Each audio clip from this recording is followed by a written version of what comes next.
All right. Hopefully we are all systems go.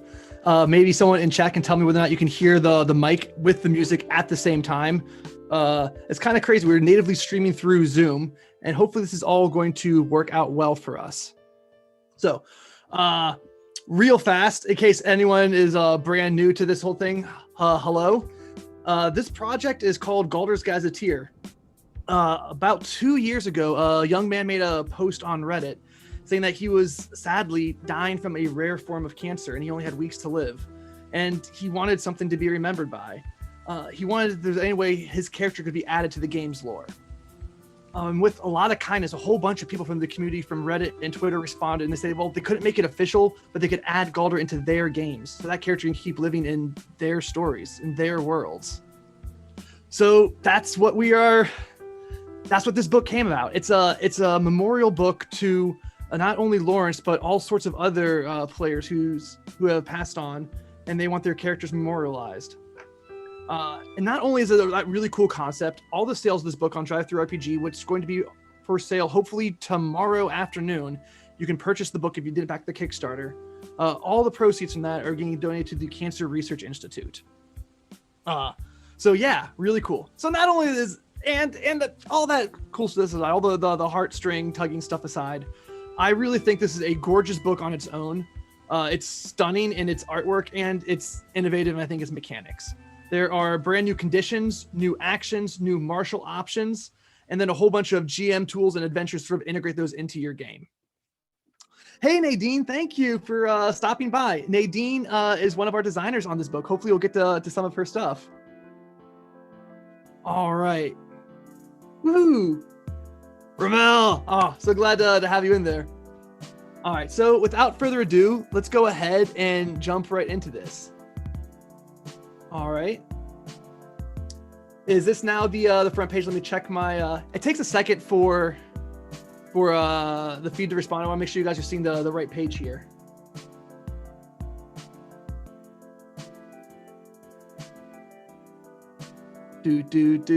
All right, so who's in chat? Go ahead and give me a thumbs up or somebody if you've actually flipped through this book a little bit already.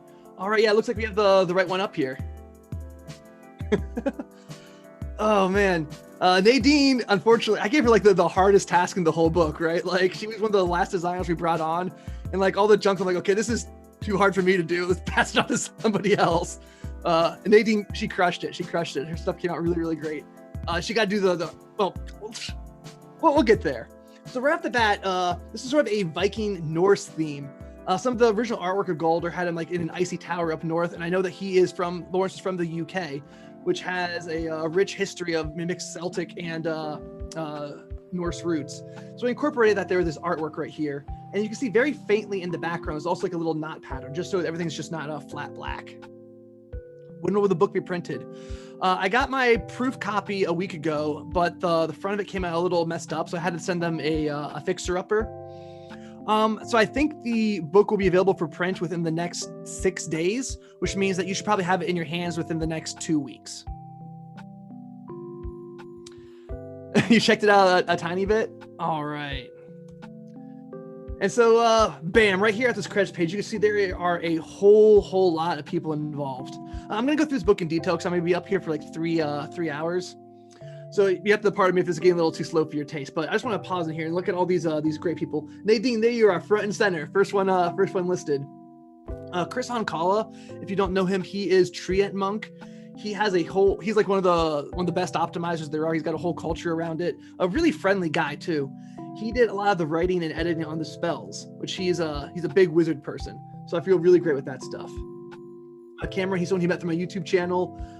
Mike, he's the person who runs the Adventures of Galder subreddit. Justin Miller, Noir Enigma, he's an up-and-coming designer and streamer. You should check him out on Twitter, Noir Enigma. Kibble's Tasty right there, and Joseph Vargas, someone else I met just through YouTube. The great Matt Click, he is one of the OG YouTubers, right? Like he made YouTubes on Dungeons and Dragons like back in like 2008 or something like that. Now he's a full-time designer, and I got him to do some writing and editing on this book. Gabe Hicks, super cool guy, really popular Twitter personality, cosplayer, and now I think he's a full-time game designer at Roll20. And Jess Ross, she is a professional writer. She actually works on the Wizards D&D team. She had to get permission from Chris Perkins et al. Not Perkins, probably someone else in development to actually write on this book. Michael O'Connor, Think DM, probably the best blog nowadays when it comes to 5e, or arguably one of the best, my personal favorite. Bianca Bickford, she did some of the editing. She is from found her on the Unearthed Arcana, Uncaged Anthology, the sort of Femme Monsters twist. She was one of the editors there. She was recommended to me by Hannah Rose. Anto from Icarus Games, he has a really great YouTube channel like in his own right, and a cool adventures and a cool zine that he pushes out. But he also runs a Discord server for all this for all of us D&D YouTubers. And so he's like a big leader in our little community. And he was the art director. He went and found all these artists. He commissioned the pieces, made sure they were getting done on time. Absolutely enormous undertaking, and he did a great job. And my main man, Matt Perkins, he is my boy down in Australia. And he did the layout. He made all of this stuff look pretty and flow nicely and got it into InDesign and did all sorts of stuff that I have absolutely no ability to do. I could not have done this without him. Kibbles, you showed up. I just gave you the shout out here.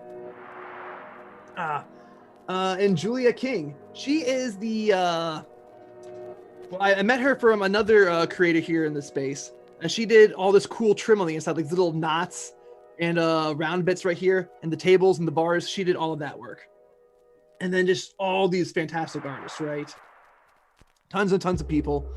And then Philip Brant Simons, he was actually Lawrence's dungeon master. So what he did was, when this is all through, he went in and he wrote the little notes from Galder. You know how like in Xanathars or Tasha's there are notes from like those people? Lawrence's dungeon master wrote the notes for Galder. I did some of them too, just to fill it in, but he did that. Abby is Lawrence's mom. She really she would have me say, she really blessed this project and how it was all put together. And to be cool, I bet she did a lot of like supplemental work, like formatting the original documents and really helping push this project out the door. And then Kickstarter Backers is all of you. Oh my gosh. Thank you. Over 600 people helped bring this project to life. It's just, you guys are great. You guys are great. Thank you. Thank all of you folks so much. Give me a second here. I'm celebrating a little bit. I'm not monetizing the stream. I'm allowed to be a little adult. All right.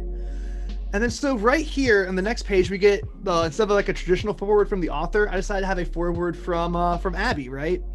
She wrote this really heartfelt letter about, it was actually really touching, right? When she first wrote this to me, it was the eulogy she made for her son's funeral. And then, you know, after a little while, she thought about it. She's like, no, that's not what I want. I don't want to be thinking about him just as a memory. I want to be focusing on him as he lives. She wrote a brand new one and throw it in there. And it's just wonderful, right? Like, if I were in England hanging out with this kid, like, we would be friends, right? He likes classics. He likes D&D. He liked to play war games. But by the grace of God, all right? And you get a picture of him at his graduation in his little place where he hung out with his friends. Like, that's an awesome clubhouse right there. And then he took this picture right here of his farmstead, lived out in the English countryside. Ooh, all right. So right here, we get our welcome. This is just a little speech that I gave you at the start, sort of orientating you to the project, like what's this all about, and then saying it's for a cause. And then right here, we added a little sensitive content, or a little content warning. This is just saying that these are some things that might be touchy, and you might want to bring it up with your players, or you probably should bring it up with your players before you insert it into your games. Just, you know, when those session 0 check with people's boundaries thing. Right? Like, I am pro shipping that way. I'm not going to exclude content. I'm just saying, hey, you should probably talk with people because you don't want to disrespect them. This cool storytelling artwork right here is by David Revoy. And then again, you get this letter written from Galder, from his Lawrence's Dungeon Master, sort of introducing you to this book, right? I am the wizard Galder Fent. Perhaps you've heard of me. Get it all down there. I actually did that signature, and it took me like 30 tries to get that looking good. So please appreciate that. All right, and then here's our wonderful table of contents. I'm sure that I have shared this with you at some point. People who follow like the Kickstarter or my Twitter, I couldn't help but posting this here. You get the little wizard Galder feeding some far off birds. I don't know. I'm just really proud of all the cool stuff in here.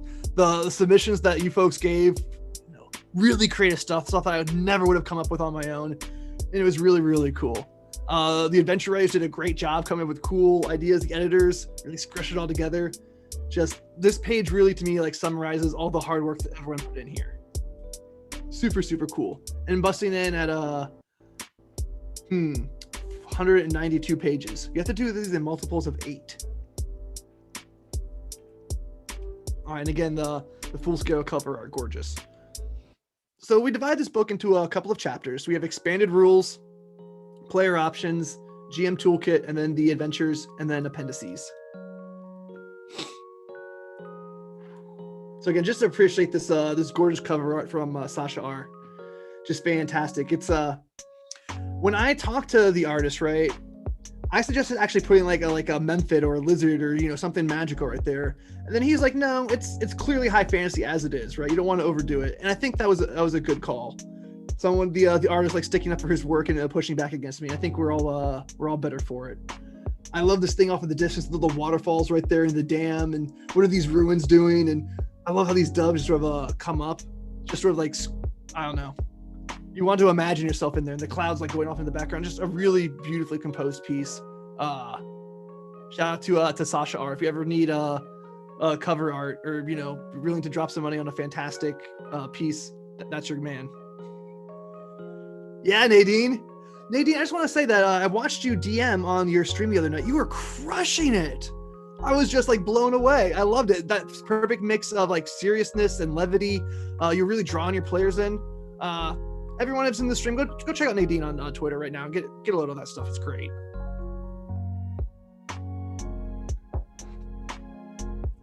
Multiples of 8. All right. And so when I am sort of promoting this book to other influencers, they check it out. I'm like, hey, it's 192 pages. Don't read the whole thing. But I want you to read that first page that tells the story of Lawrence and Galder. And then I want you to read this page right here, the one with the sword on it, because it sort of gives you the core of what this book is. Compatibility just says what we play tested against. It's not balanced against Danathar's or Tasha's. It's just the player's handbook, because, you know, you have to have some sort of limit, right? I can't imagine every single contingency or design out into the future.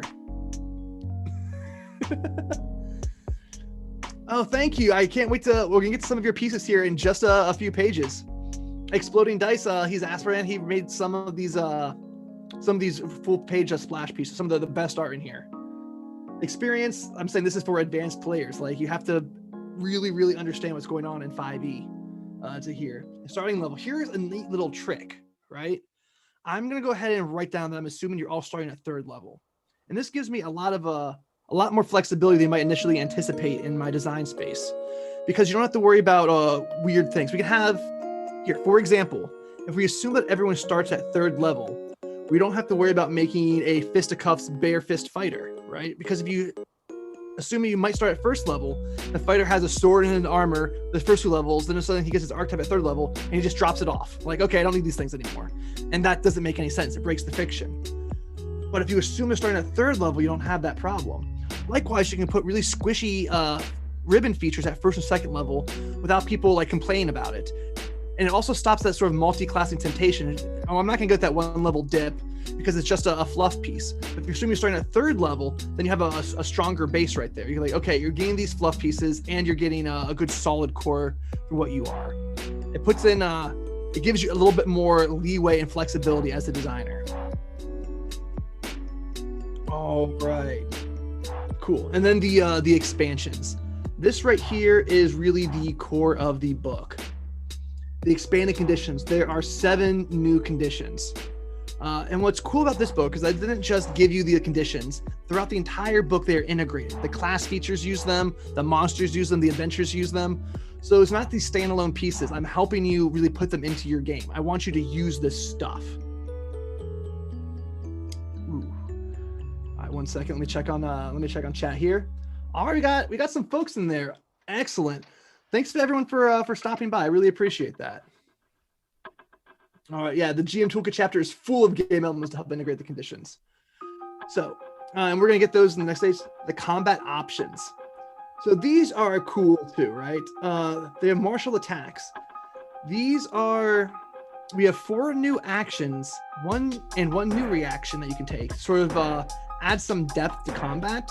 So martial characters are not just, I make an attack is always the best option. Not only do they have new actions that sort of give you some new things to do, but we give you martial attacks. These are things that route through the extra attack feature, so you can trade your extra attack to do special things depending on what sort of weapons you are wielding. If you were following along the playtest, this is all, you've seen all the stuff before, but I don't know who all's in here. There are also 3 new classes, one of them by Kibbles, who is in chat right now, the Rune Wielder. And there's also the Therianthrope, which is an awesome shapeshifter class, right? A lot of people, that's their favorite. It is, well, you'll see when we get there. But instead of lycanthropy as being as an effect layered on top of your class feature, it's a class feature itself. So like in 4th edition or like Skyrim, you can power up in your lycanthropy. And then my personal favorite is the Rebel. The Rebel is like a 4E warlord. It's sort of the martial support character, but its story is not, oh, I'm in charge of an army. Its story is you're leading a revolution, which I think is, I think it makes a bit more sense. It gives you an idea of what you're going to progress through levels 1 through 20, right? Like what's a 1st level warlord? I mean, and if not a warlord, what is a 12th level fighter, right? Like, I don't know, I like the story of the Rebel better. It fills that niche with a strong narrative, I feel. So we'll get into that in a second.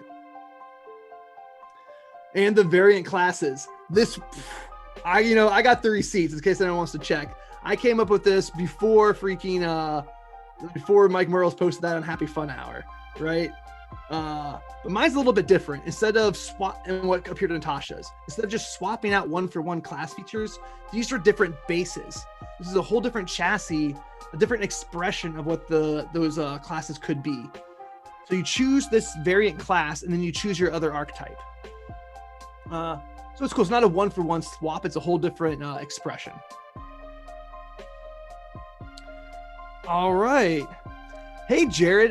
Thanks for coming on. I love your Twitter. I follow it all the time.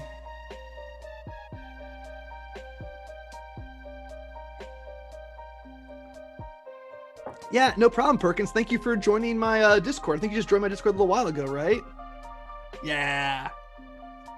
All right, so and here we go to the expanded conditions. So with this first section right here is just how to integrate them. It's not the actual rules for the condition, but it gives you some designer insight in how you might want to add it. So, for example, burned, right? It warns you against it. Over applications condition can seriously affect the expected difficulty of encounters.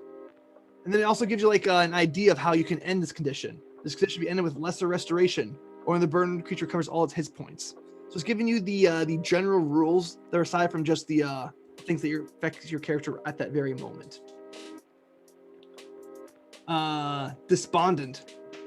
This condition represents a sense of overwhelming hopelessness or depression. The GM might be inspired to use the Despondent condition to mimic the effects of the One Ring has on Frodo, or the effects of a Dementor attack. I love it, right? It's it's the fantasy analog of depression. Ooh. Why? Because fantasy is the tool that we use to explore psychology. Doomed. Boom, as soon as you hear that, you get this idea. of what it's going to be. And again, it gives you, can be ended by the lesser restoration. Dulled. Fatigued. And so it gives you right here. Fatigue is less harsh than exhaustion. That's the difference. It can be more easily, because it's less harsh, you can more easily inflict it multiple times without creating a major imbalance. That's the problem, in my opinion, with the with exhaustion. It's just way too punishing. Like, as soon as you get a level of exhaustion, you want to remove it. Like, that's your goal right there. So dungeon masters never really get to use it the way they want to. So fatigue is a little less punishing. It works by, well, we'll get there in a second, but it's less punishing. So I say, hey, you might want to swap this out. Use this rule instead of exhaustion for the Path of the Barbarian. And rested. So we have a boon right here instead of a penalty. This is something that you get that's going to help your character. I don't see that a lot, right?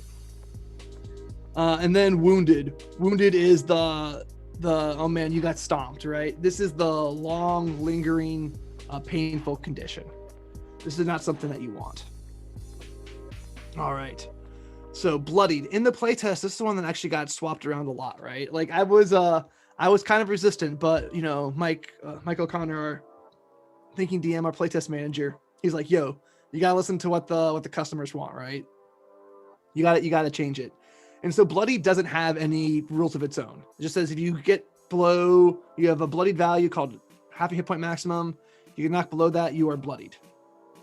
But what bloodied does is a tag for other things to work off of, which I think anyone who's played a 4th edition or heard of 4th edition kind of understands how that works.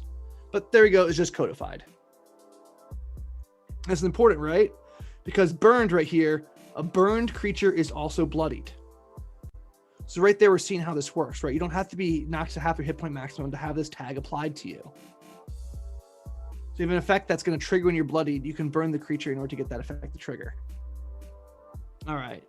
And here's what burned really does. The creature has vulnerability to the type of damage from the effect that first gave it its condition. And that's super, super powerful.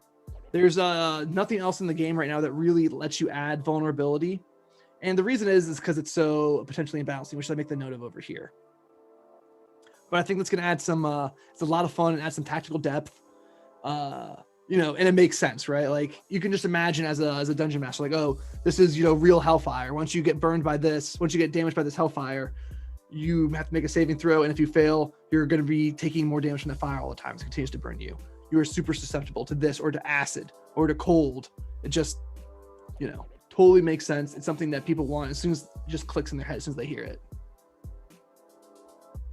Ooh, all right. Moving on. We're getting to the good stuff, folks. Okay, you know what? I probably should speed this up a bit. We're on this side. So here are the rest of the conditions. Despondent. You can't have advantage on ability checks to interact socially. That's kind of funny. That's kind of, or not funny, but I think that really sort of puts it there. And I like that phrasing too. You can't have advantage, which means that if someone gives you disadvantage on something, there's no way to get rid of it, right?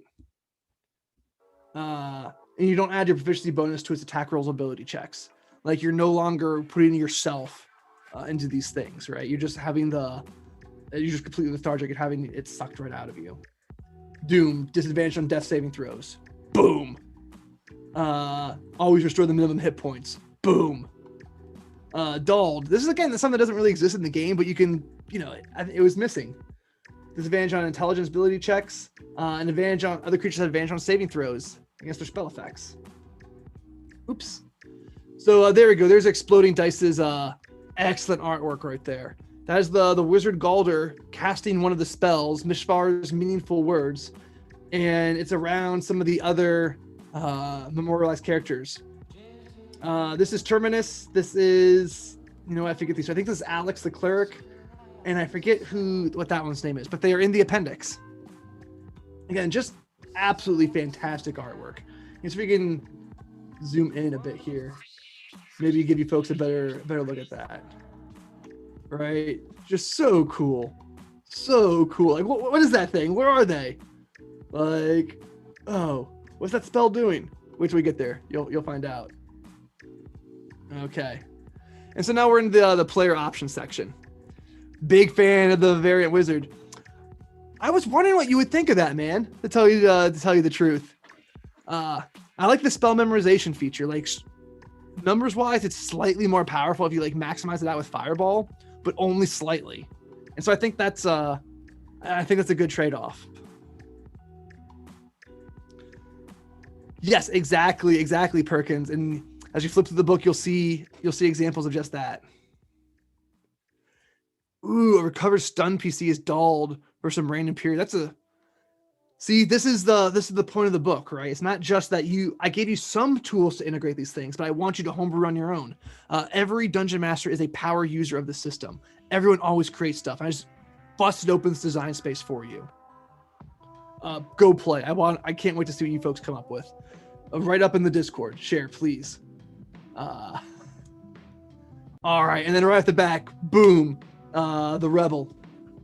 This was originally submitted under the name Iconoclast, and I've wrestled with changing it for a very long time, but eventually I felt like I had to, because I don't think you should, need an SAT vocabulary to understand what the class is, right? Rebel is an instantly evocative word. You know exactly what this person is in the world and what they're doing. I love that artwork too. Just stunning, right? It's powerful. It's cool. I love the war paint or tattooing, all sorts of stuff. So what the Rebel does is they have conviction. It's sort of like a paladin's oath. Like it's magically powered through their belief.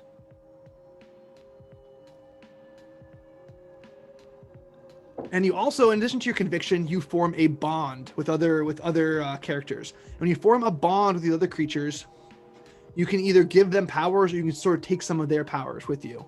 So it's sort of a cool trade-off, right?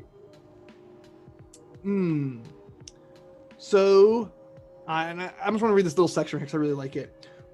As you create your rebel character, consider what causes you strive for and how your followers might aid in its fruition.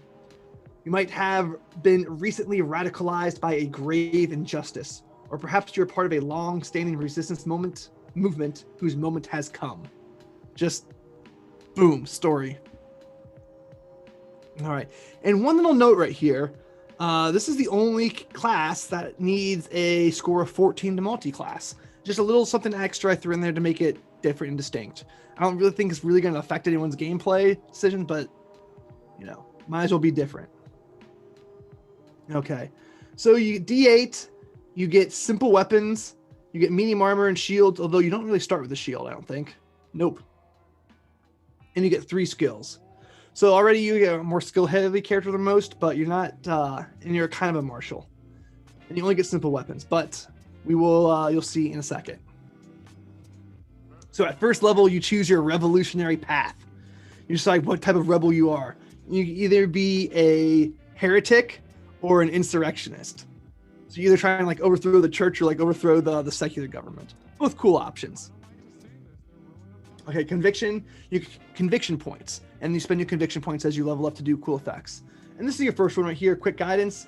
You spend your conviction points to use help as a bonus action. Cool enough, but wait, right here at second level, when you use the help action to aid an ally in combat, that ally can add a bonus to the attack roll equal to your proficiency bonus. So they are always hitting. They're rolling with advantage, and you're giving them a +2, +3, +4. So you are using either on your turn using your action to really make sure that they're going to hit, or you can spend your conviction points to use a bonus action to do something else with your regular action. Cool stuff, right? Cool stuff. So already you can see how this is the support character. And then the Soul Covenant right here. I love this flavor text. You forge a special bond with your allies called Soul Covenant. Choose a willing creature that you can see within 30 feet that shares language with you. By performing a 1-hour ritual that includes proclaiming your convictions to the creature, you form a magical bond with it. So you get the sort of preacher ideology, listen, man, you don't understand. It doesn't mean what you think it means. No. The capitalists are stealing the profits from your labor, man. And then after that hour, this person didn't have to believe in your ideology, but you're bonded with them. Because, if they had to believe you, that'd be kind of limiting. But still, I love that flavor right there. And when these creatures are bonded with you, you can spend your conviction points to do other cool stuff. You can see through its eyes and understand things that it can do. You get proficiency with a weapon. There you go. Or you can learn to cast a cantrip. So there you go. This one you have to reset after every single rest, right? So basically, if you want to get these abilities, you're permanently 1 conviction point down. So you can use this ability 1 time less. But in exchange, you get heavy armor and a martial weapon, or you get a cantrip out of it. And shared aptitude, you get a tool. So yeah, this is how this, you're starting to see how this works, right?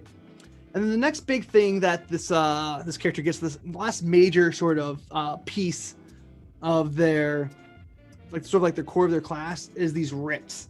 And a writ is just like the written part of your sort of a covenant with them. And then you write it down, you activate the writs to get different things. So you choose a petty writ at 3rd level, you get another writ at 7th level, and you get a last one at 13th, right? So 1 of 3, 1 of 3, 1 of 3. And those little tiny things sort of help yourself in combat, help your allies out. You forego movement to help an ally move. Use a bonus action to help an ally make an additional weapon attack. You can, essentially cast shield on it. Things like that. Ooh, Writ of Lucidity. And then at 13th level, you get some cool stuff, right? You can transfer concentration of a spell to yourself. That's big. Writ of Valor is an action. The bonded creature advantage on all ability checks and attack rolls until the end of the next turn. Give that to your fighter. And their action surging 6 attacks with advantage. That's huge. You get ASIs. Coordinated attack, right? So here's something I was really disappointed with the WotC team, right? They gave the Artificer extra attack. Like, that doesn't make any sense. Why? You think they could think of something cooler to do with its 5th level feature to get it on par. Like, what's additional to a martial attack? What's equivalent to a 3rd level spell? And here you go, you get the Accordion Attack. When you take the attack action, 1 bonded creature within 30 feet also makes an attack.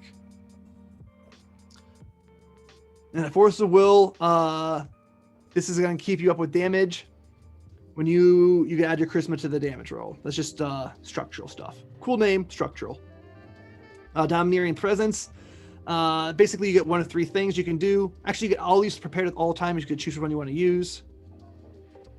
Yes, you need to play a Rebel Bard multi-class. Fantastic. Yo, try the Variant Bard. It's actually really cool. So the Rebel and the Variant Bard might be my favorite, and the Ranger's really cool too. There's a lot of stuff in here I really like. Ringleader. This is fun. This is a high level, purely like social narrative feature, right? You get a group of spies that work with you. Like, you get to choose spies and you just place them in these towns, and they always like keep you informed of information. Like, it might be kind of a pain in the DM, but also might be a really useful tool for like plot devices, right? Like, oh, you have this NPC who your player's expecting to get information from. Might as well give them the plot through it. The spy automatically reaches out to inform you about major changes in the area, such as a noble family seizing power or growing threats to your revolutionary ideology. Just so cool. Invigorating Camaraderie. You give folks temporary hit points for improvement. Taunting. I always forget how to pronounce that. You ever seen that episode of The Simpsons where Grandpa Simpson and Montgomery Burns and all their old war buddies had like a whole like stash of Nazi art, or art the Nazi stole from the last one alive, gets to keep it all. That's what a taunting is. And then Revolutionary Paragon. You get all your conviction points back. Pretty standard 20th level stuff. And so really fast, here are the 2 revolutionary paths. You can either be a heretic or an insurrectionist. So the heretic, know the enemy. You get bonus skill proficiencies. Power from within. False miracle. Starting at 6th level, you learn a new heresy. When you fail an ability check or saving throw, you can succeed instead. And then at 17th level, you get debunk miracle. You basically just dispel anything. You can end 1 spell without a roll. Just done. Perkins, Matthew Perkins. I'm glad that you could show up even for a little bit. I'm sorry if I've been blowing up your email. It's just easier to send it out to everybody. All right. Insurrectionist. This is the one that sort of like fights, is the voice of the little people. Voice of the masses. You get learn languages. So this sort of mirrors this know the enemy. You get languages instead of skills. Insidious Rhetoric. You attempt to enthrall others with your beguiling oration. Or be an effective suggestion spell. Pretty cool stuff. You can incite mutiny, which is you make your opponents attack each other. Covert Operator. You can use action to shield the identity of your followers. You get an illusionary disguise. Seize the zeitgeist, and then 17th level you get rebel commander. You're immune to magic that can detect your thoughts or emotions, and divination spells. Like, they can't track you anymore. What else would you want from a? And I like this too because it's sort of it works in the world too. Like, you can imagine having a rebel villain, right? A high level villain who has this feature. Have to find some other way to track them down. The strength of their belief is what's sort of powering these things. All right, and here's the one by Kibbles. We have our Rune Wielder. So Rory McNeese, when she submitted this class, she basically, I'm assuming it's a woman. She just basically gave me this idea that, okay, we want a rune caster that has like a language for the runes. And I'm like, okay, Kibbles, show me what you got. And he blew it out of the water. This is a really creative way to cast spells. So what the Rune Wielder does is you learn runes. And when you learn a rune, a couple of things happen. The rune gives you a collection of spells. Like, each rune that you know gives you like 3 spells you can cast, which is cool. And that only, and when you scribe the rune, its root, its base property gives you like a passive effect.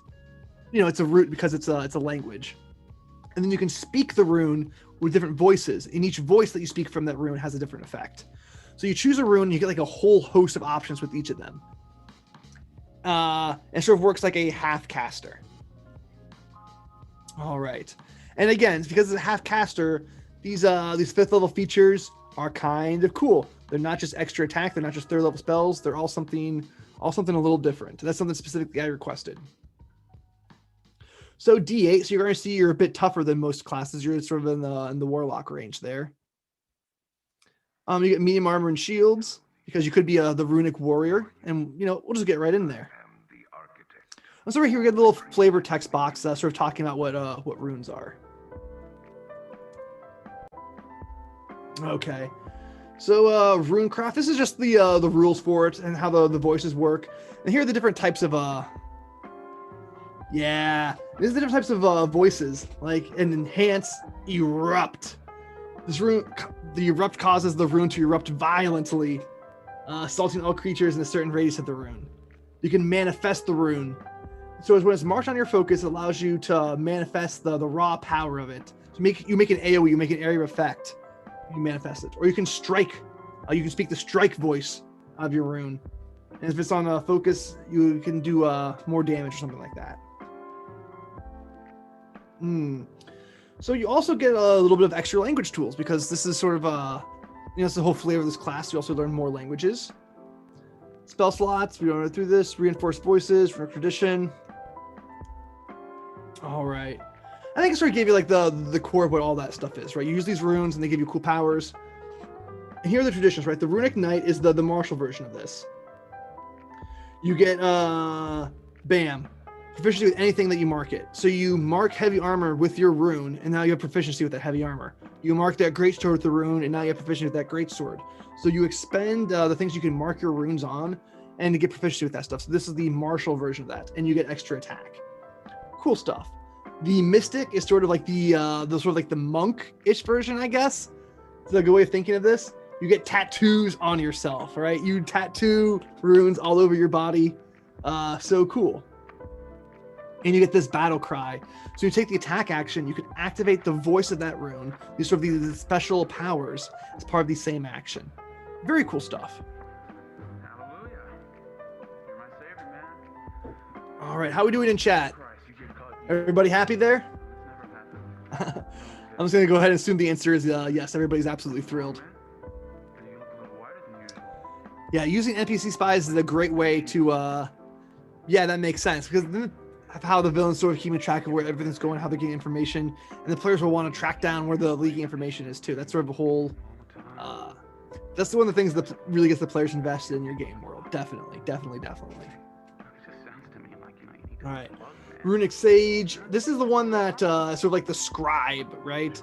It's sort of like the wizard rune. They write things down on pieces of paper that make spell scrolls essentially. Cool stuff. Use the Glyph of Warding and Symbol spell. So these, now here's a list of runes that come with this class. The Rune of Blood. So you get a couple of spells with it, and then all different sorts of powers. So you learn this. You could use the Strike Voice to make a ranged spell attack against a creature within 30 feet of you, dealing 1d6 plus your intelligence modifier, piercing damage on a hit. This attack has advantage against targets that are bloodied. See right there, incorporating the tag. A creature hit this attack has disadvantage on dexterity stealth checks against you for the next minute as you vaguely sense the presence of its blood. Super cool. It erupt. The rune flares, dealing 1d6 slashing damage to all bloody creatures within 10 feet of it. Enhance. After using this voice, the next time your weapon is inscribed, deals piercing damage, slash damage. It does an extra 1d4 damage of the same type, or 2d4 if the target is bloodied. So the Rune of Fire, you get your fire spells, and it does fire damage. Rune of Ice gives you ice spells, does ice damage. The Rune of Gravity is really cool. If you inscribe this rune on a creature or armor, you can select when you inscribe it the rune to either grant advantage on strength saving throws to avoid being moved, or resistance to damage from taken from falling. Right, so it's either heavier in place or it's lighter when it falls. Just, really fun stuff. In here we go. There's our monk with our runes tattooed all over them. Rune of Vision. This one's a cool one too. You get darkness, seed of visibility, and clairvoyance. Choose a creature within 30 feet. You must make a con save against your spell CDC. Become blinded and dulled. This is the passive effect. When you inscribe on a creature set of armor, you get dark vision up to 60 feet, or as you W dark vision. Right? Just cool passive effects. I don't know. So really novel, creative way to have a spellcasting class. I've never seen anything quite like this. Yeah, Kibbles, you delivered, man. As always. Go check out all of his stuff. All right, the Therianthrope. This one is really, really cool. So what happened here, it's a shapeshifter class, but it's kind of built on the chassis of a warlock. And what I mean by that is, so the warlock, you get to choose your otherworldly patron, and then you get to choose like your pact boons, right? So, I'm an Archfey warlock, but I'm also Pact of the Chain, right? And each of those choices, and then on top of that, you get to choose your invocations, which is sort of a la carte. And so this is a shapeshifter martial class that sort of falls around that same sort of ideology, right? You could choose your Therian origin. Are you cursed? Was it a gift? Were you born this way? And then you get to choose your wear shape, like what type of beast are you? Are you a flying beast? Are you a cunning beast? Are you a ferocious beast? And then you get to choose all sorts of little bestial traits on top of that. Cool stuff. All right. Therian origin cursed, and each of these things has a little thing right there, right? Because you're cursed, this is actually this is sort of a fun mechanic. It's kind of a funny one, right? It's not something I would recommend for people who aren't really used to playing the game. If you want something different, if you get a critical hit while in your wear shape, the thrill of the savagery might overwhelm you. After doing this damage from a critical hit, you must make a wisdom saving throw against your own savagery DC. On a failure, you cannot attack another creature until you reduce that one to 0 hit points. So, minorly effective, right? Just every once in a while that actually might come up or make a difference, but it's kind of fun. Gifted, you can shift in and out more easily. Inherited, you can transform. Oh, we don't get exhaustion for that one. All right, so and here's your rules for your wear shape, right? Basically, the class assumes that you're going to be in your wear shape pretty much all the time. It lasts for a long time, and you really don't have a whole lot of skills when you're out of your wear shape, or a whole lot of things to add to the team besides just like your normal, your class skills. So you're sort of assumes that you're going to be in your wear shape most of the time. These traits, ferocity. So ferocity die is sort of how it's like the monk's unarmored strikes, right?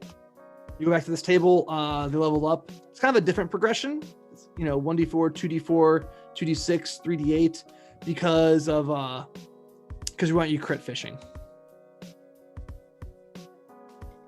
All right, feast, ability score, extra attack, apex predator, which is basically structural. You have to have that in there. Enduring form, ribbon, cool stuff. Grim Visage. Everyone gets scared of you when you transform. That's pretty cool. Dark Flight, you get faster. A Wild Regeneration, you regenerate your hit points. It keeps you going. It's your second wind feature. Sanguine Fury. And then here are your different forms, right? You can be an aquatic. You can be the Were Shark, Fathom Dweller, Abyssal Maul, Hunter in the Deep, Blood in the Water. Or you can be the brute form, which is the your classical were-streams, were-bats, were-boars, werewolves, which is the sort of the stronger one. The cunning form, which is the rogue Therianthrope, right? It gives you sort of a sneakier things. You can hide as a bonus action. You get pack tactics at 11th level, which is awesome. Super, super useful. Swarm Lord, this is cool. The bonus action, you can point out a weakness in the creature that you can see within 30 feet, and they can have advantage on attack rolls. So you can essentially do a mini version of help as a bonus action. Even form, in case you want to turn into a bird. You got a flying speed, half your walking speed, but you don't really get anything else. This is sort of a weird ability, right? You spend an hour gathering twigs and branches to build like this big nest, and then you can rip apart the nest and make it fall. It's sort of like it protects you like a shield, and it's also a trap at the same time. Cool. This is an awesome piece of art, by the way. This is a sort of psychic, lightning fused rat weasel thing. Super cool stuff. All right, give me like 1 second here.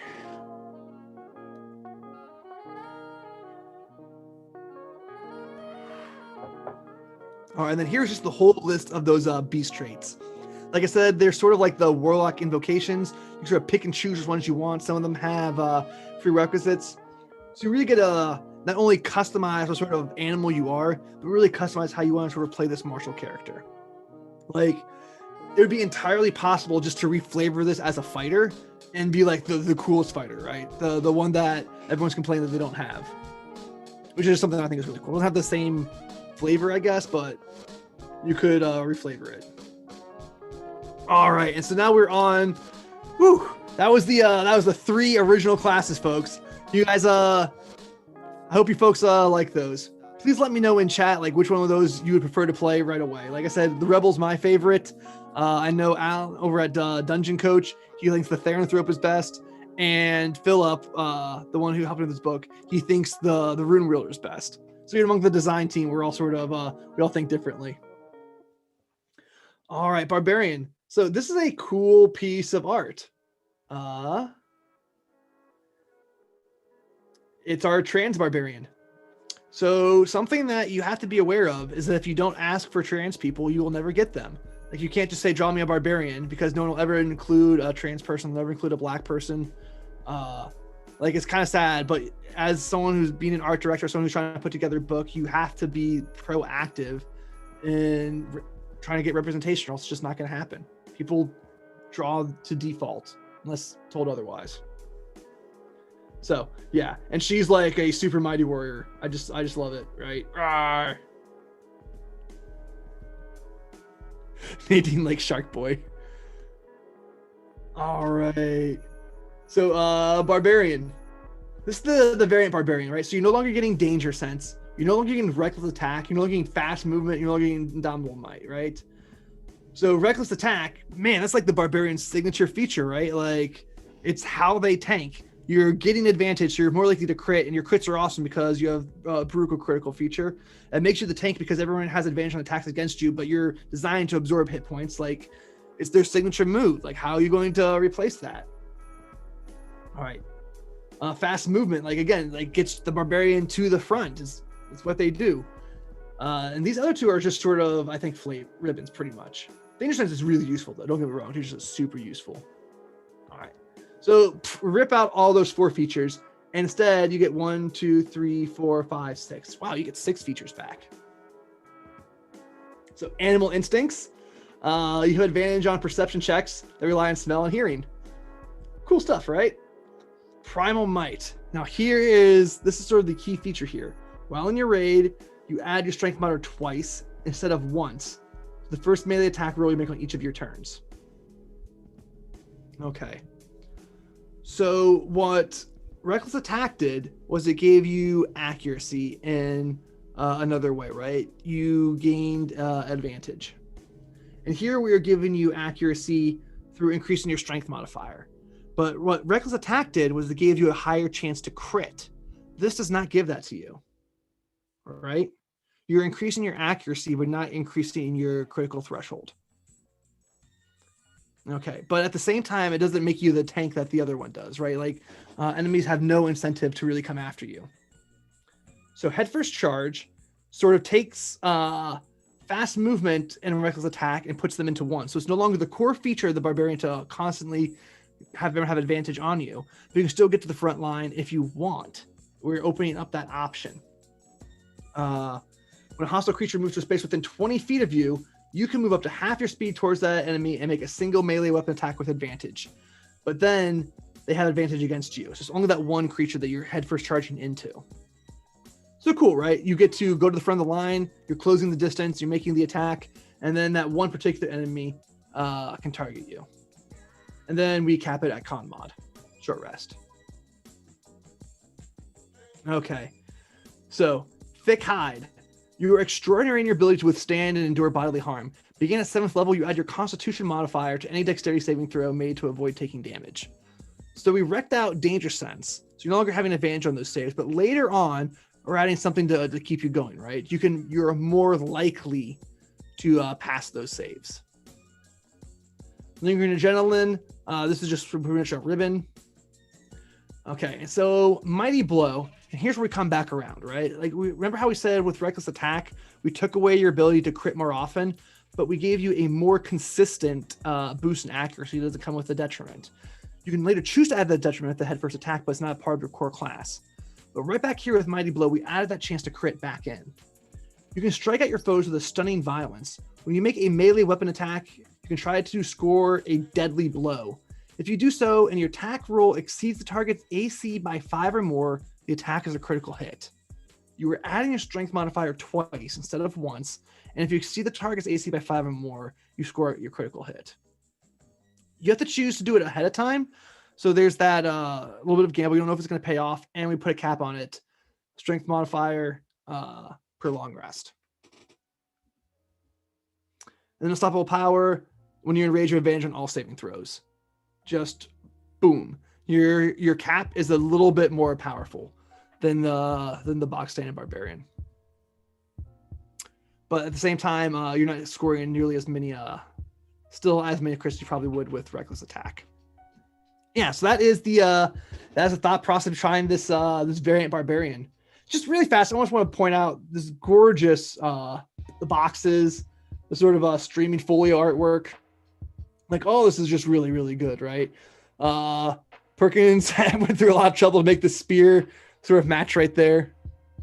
It's cool stuff. Cool stuff. All right, what's going on with chat? Hi, folks. Do you have any thoughts on that variant Barbarian? Would any of you play that over the Player's Handbook one? All right. So this one is a Blood Sage, and this one right here might be my favorite piece of individual character art in the whole book. It's wicked cool. I love it. Ah! So this is a weird class. It's the class that everyone tries to make, and it's really tricky to do.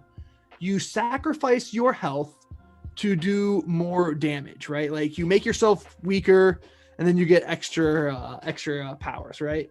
So the way this one works is you have bleed levels, and as you increase in your barbarian level, you can make your bleed level go up, right? And you give yourself bleed levels to get different effects, right? The flavor is you unlock mystic power from your blood. Like, as it leaves your body, you enter into a state of transcendence as the spirit of your sublime rampage outlasts your flesh. So you can increase your bleed level. You get a temporary benefit, like you're increasing you add a d6 to your attack roll. You get resistance to damage. You get faster. But it comes at a cost, right? You no longer add your proficiency bonus to con saves. You take additional damage.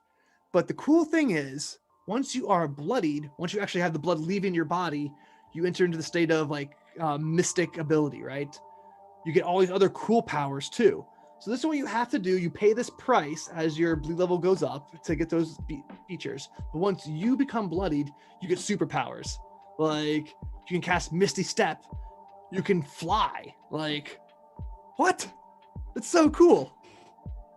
So cool. All right, what's on this page?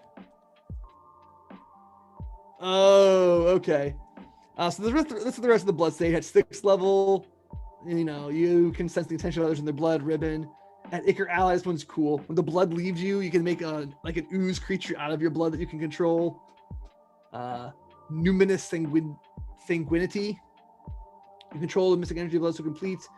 You can cast Etherealness, providing material components. You just poof. Like I said, you're the mystic bloody barbarian.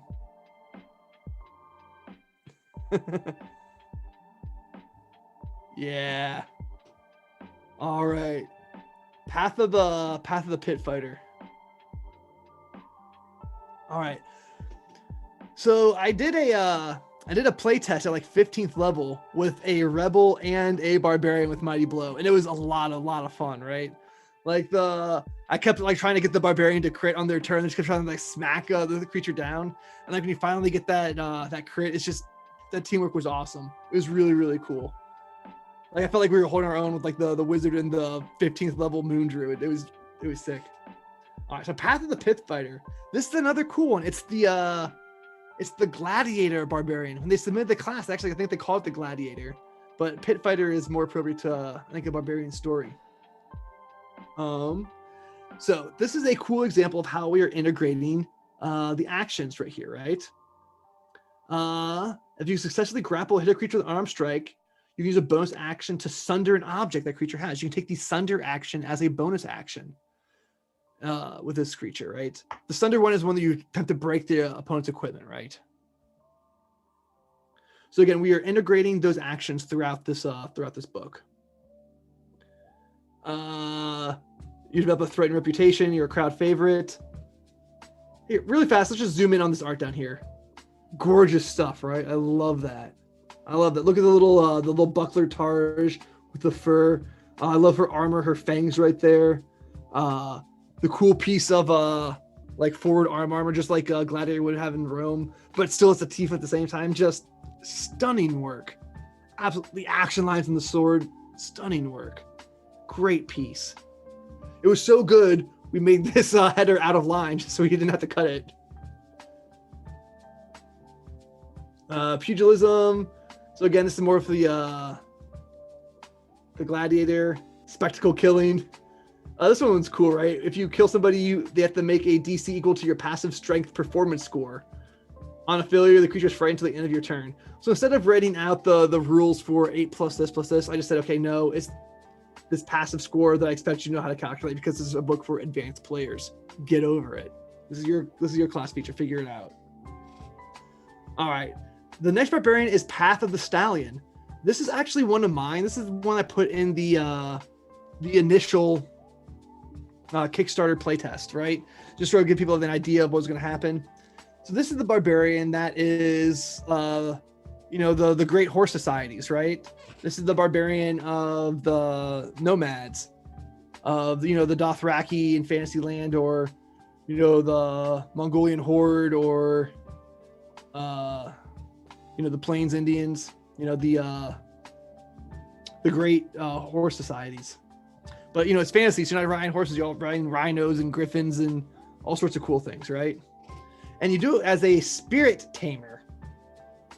What you do is you just see this animal and you form a spiritual link with it, and it becomes like your mount, right? You just like look into its soul and it becomes yours. So that's this whole this whole thing. Eventually you can trample with it. And then its capstone feature is called a spirit stampede. You summon spectral versions of your mount's kin. So you're just like, oh man, Rhino, wouldn't it be great if all your Rhino buddies were here? And they show up as ghosts. Path of the Titan Slayer. So this is one that I think initially the author might have gotten from Pathfinder, like a Titan Mauler, the one that wants to make you kill giants. And so we did that with a little bit of a twist, right? Like being able to fight big things might be a little bit too specific. What this one does is you kill a foe and then you make a killer weapon out of its corpse. You create a weapon from the remains of a great monster you defeated in combat. So you get a custom weapon, and this weapon has these cool properties attached to it. These are suggestions, like your Jawbone Club. You add your proficiency bonus to the next damage roll you make if still raging. The Vertebrae Flail. As a bonus action, you give this weapon the reach property until the end of your turn. So this custom weapon that your barbarian makes get these cool properties to it. You make it out of these monsters that you slay, which is really, really cool. I think it's that's a really fun, memorable story. Cool art, right? Like that looks like a Marvel superhero. I just love it. Like I love the pose, the huge weapon, power behind it. Giant climber, so we give you something to actually be able to climb up these big things. Kill weapon improvement. So this one is basically just structural, right? Like you have to make your weapons immune, be able to bypass magical resistance, right? But we didn't want to do this is not a magic-based class. So how do you do that? Well, they can make special fluids out of their organs and stuff that rub on their weapons. They learn how to do that bit. Bulk evasion, better fighting big creatures. Giant creep, you can hold your killer weapon with one hand now. So yeah, cool barbarian. All right. So here we're getting into some fun stuff, right? The variant bard. I've had this for about probably almost 3 years by this point.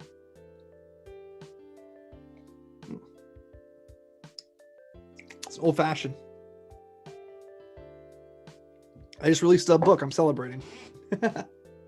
So the variant bard. This bard is a half caster. And what it makes up for by not having access to 9th level spells is you gain performances. Performances give you magical effects that are ongoing, but do not require your concentration. For a long time, I tried to make the bard performance require concentration, but playtest after playtest after playtest said it was no good, right? But removing the requirement to concentrate on performance made it so much better, more versatile, a lot of fun to play, and yeah, it's great. It's great. So you are only a half caster now. You no longer get Jack of all trades, you no longer get Song of Rest, and you no longer get Counter Charm. People might miss Jack of all trades, but I don't think folks are going to miss that other stuff. They're really going to miss their 9th level spells, though. What's cool, though, is this does not replace magic secrets. So you can still use magic secrets with this variant bard, with this half caster bard. All right, so the performances as an action, you start to dance or sing or whatever, and you can switch performances using an action on your turn. So performances have a cool sort of duration, right? They last up to 10 minutes and they end early. And then once performance ends, you can't use it for another 10 minutes.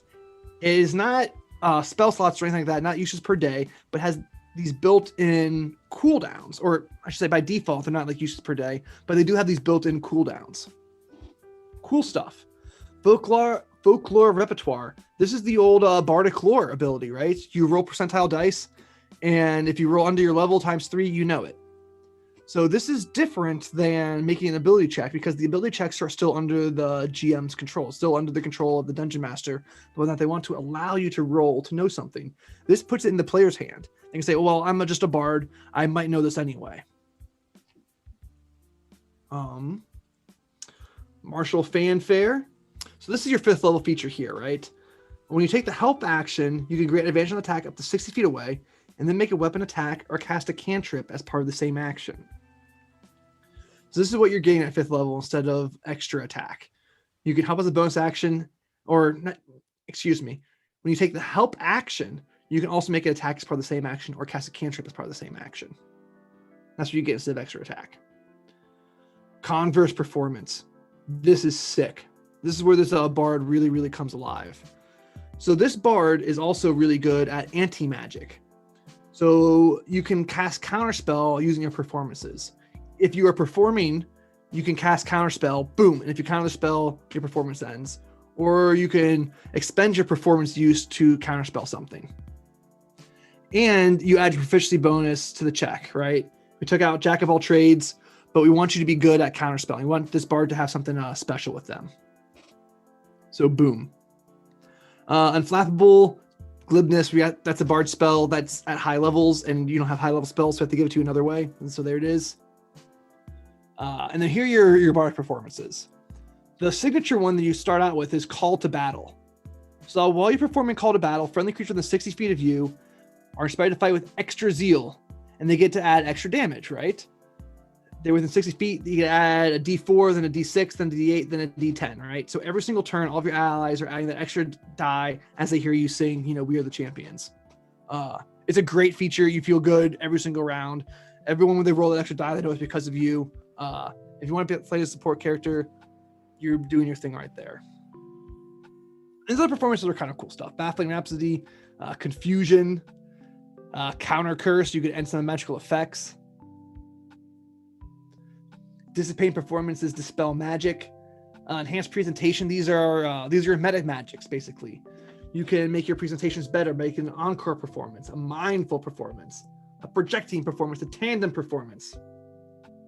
Eviscerating Wit. On a failed save, creature's disadvantage on all ability checks and saving throws while the performance radius. You just tell it sucks until it stops trying. Fascinating performance, things can't look away from you. Hymn of Healing, this is your Song of Rest. Inspire Dread, everyone's afraid of you. Inspire Resolve, they have advantage on saving throws against being charmed or frightened. Rallying performance, Seeds of Doubt. So here's a cool one. Song of Creation, 17th level. This is where you get to cast really, really powerful stuff. Your music and lyrics echo the very fountain of the multiverse. You bring someone back to life. You make like control weather, earthquake, storm of fire. You create one object. So it's basically it's like a mini Wish almost. Very cool stuff. Stupendous Improvisation. When you know this performance, you could cast any spell for the 6th level or lower. Just boom. There it is. Suppressing Performance at 15th level. It's anti-magic field. So again, this is a bard. Lots of effects from the performances that don't require concentration, and a lot of it's focused on anti-magic. There's counterspell, dispel magic, suppressing performance, just really cool stuff. I like this bard a lot. It's a lot of fun to play. College of Fame. So this is the bard that is a YouTuber. They have the All Eyes on Me, Naturally Captivating. They actually have an ability called Influencer. The point of this bard is they want to become famous, and your name has power. You get a posse at 6th level, Massive Entertainment, cool stuff. College of Playwright, this is kind of cool. What the College of Playwright does is basically it stores your inspiration dice in another form. You write down speeches, and later on, people can read off your speeches and feel good about themselves. College of Spoons. So when this one was given to me, it was one of the classes that was basically just a mixture of two classes. Like, okay, it's a bard, but this subclass of bard just has all the cleric abilities. And so whenever I came across something like that in the game, I tried to either like go off like the artwork that they gave me or like the flavor text that they gave me, and then try to make something around that idea that wasn't just, okay, you're this other class's class features. Why? Because we have multi-classing in the game already.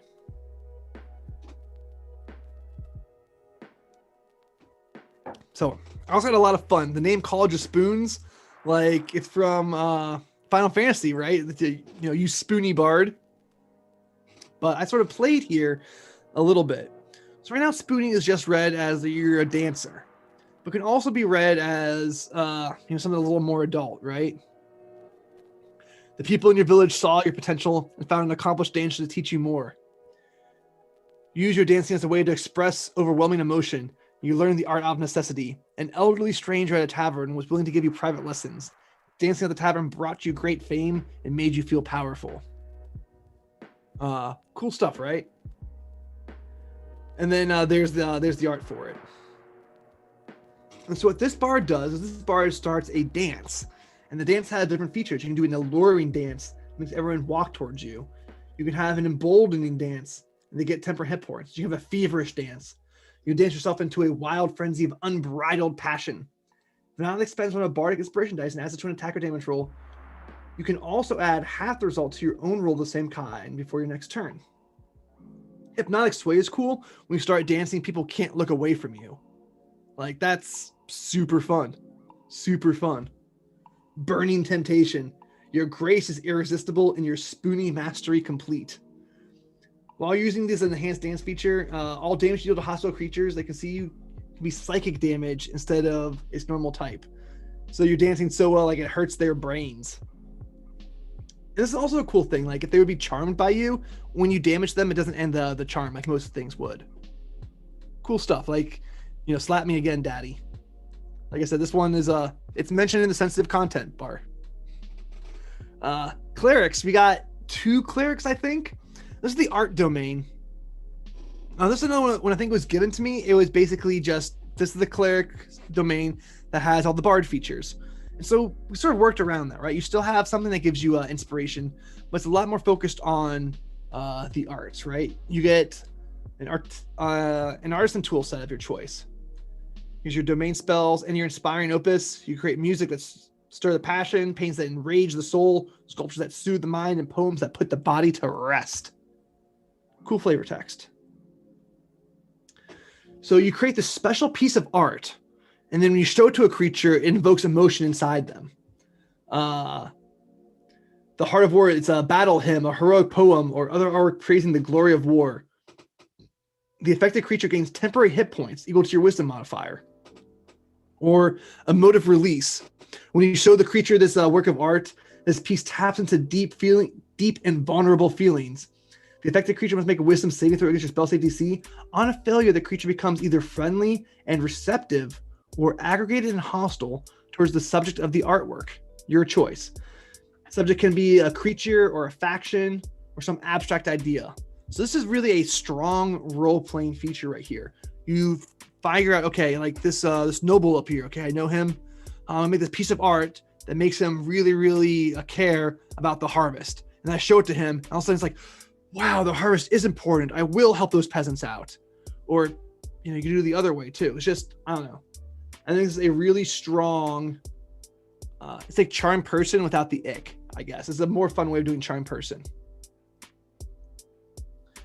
Channel Divinity, Burst of Inspiration. Yeah, you gotta give them the Bardic Inspiration die.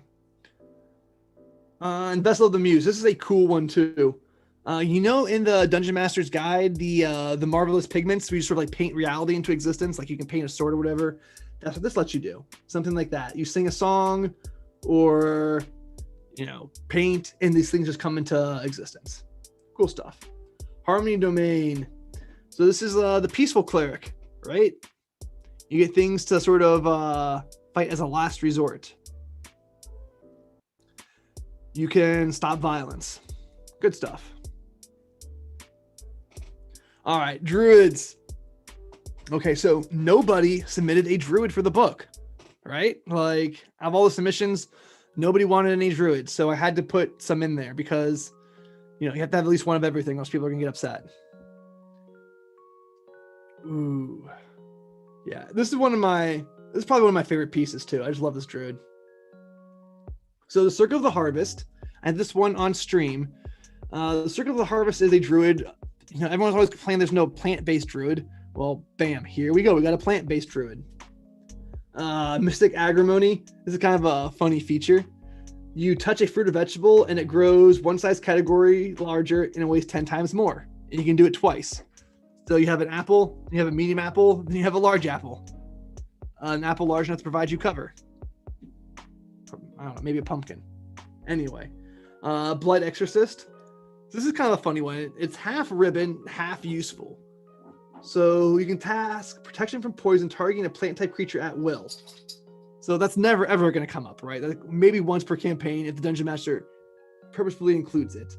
But the second part, you learn Poison Spray and you do additional necrotic damage. That part's useful. Yeah, man. If you want to stop by, I think I sent you the invite to your email. You can sort of hop on the Zoom call. We just flip over to. I would love to talk about your artwork in here. It's great stuff. It's great stuff. Bountiful Harvest, Plant Growth, So Goodness. This is one that I think we came up with on stream. This is a cool feature. I like it a lot. You make a plant, like in combat, you choose 3 points on the ground that you can see, and plants start to grow from them. And you can pluck the fruits to restore hit points. But the longer the fruit grows, like on turn 1, it's 1d4. On turn 2, it's 2d4. On turn 3, it's 3d4. So the longer you let these plants grow, the better the fruit becomes to heal you. And it's tactical, right? You can choose which points they're going to be at. Cool stuff. Sentient Symbiosis, you can make all the plants around you telekinetic. Or you got telekinetic control around all the plants.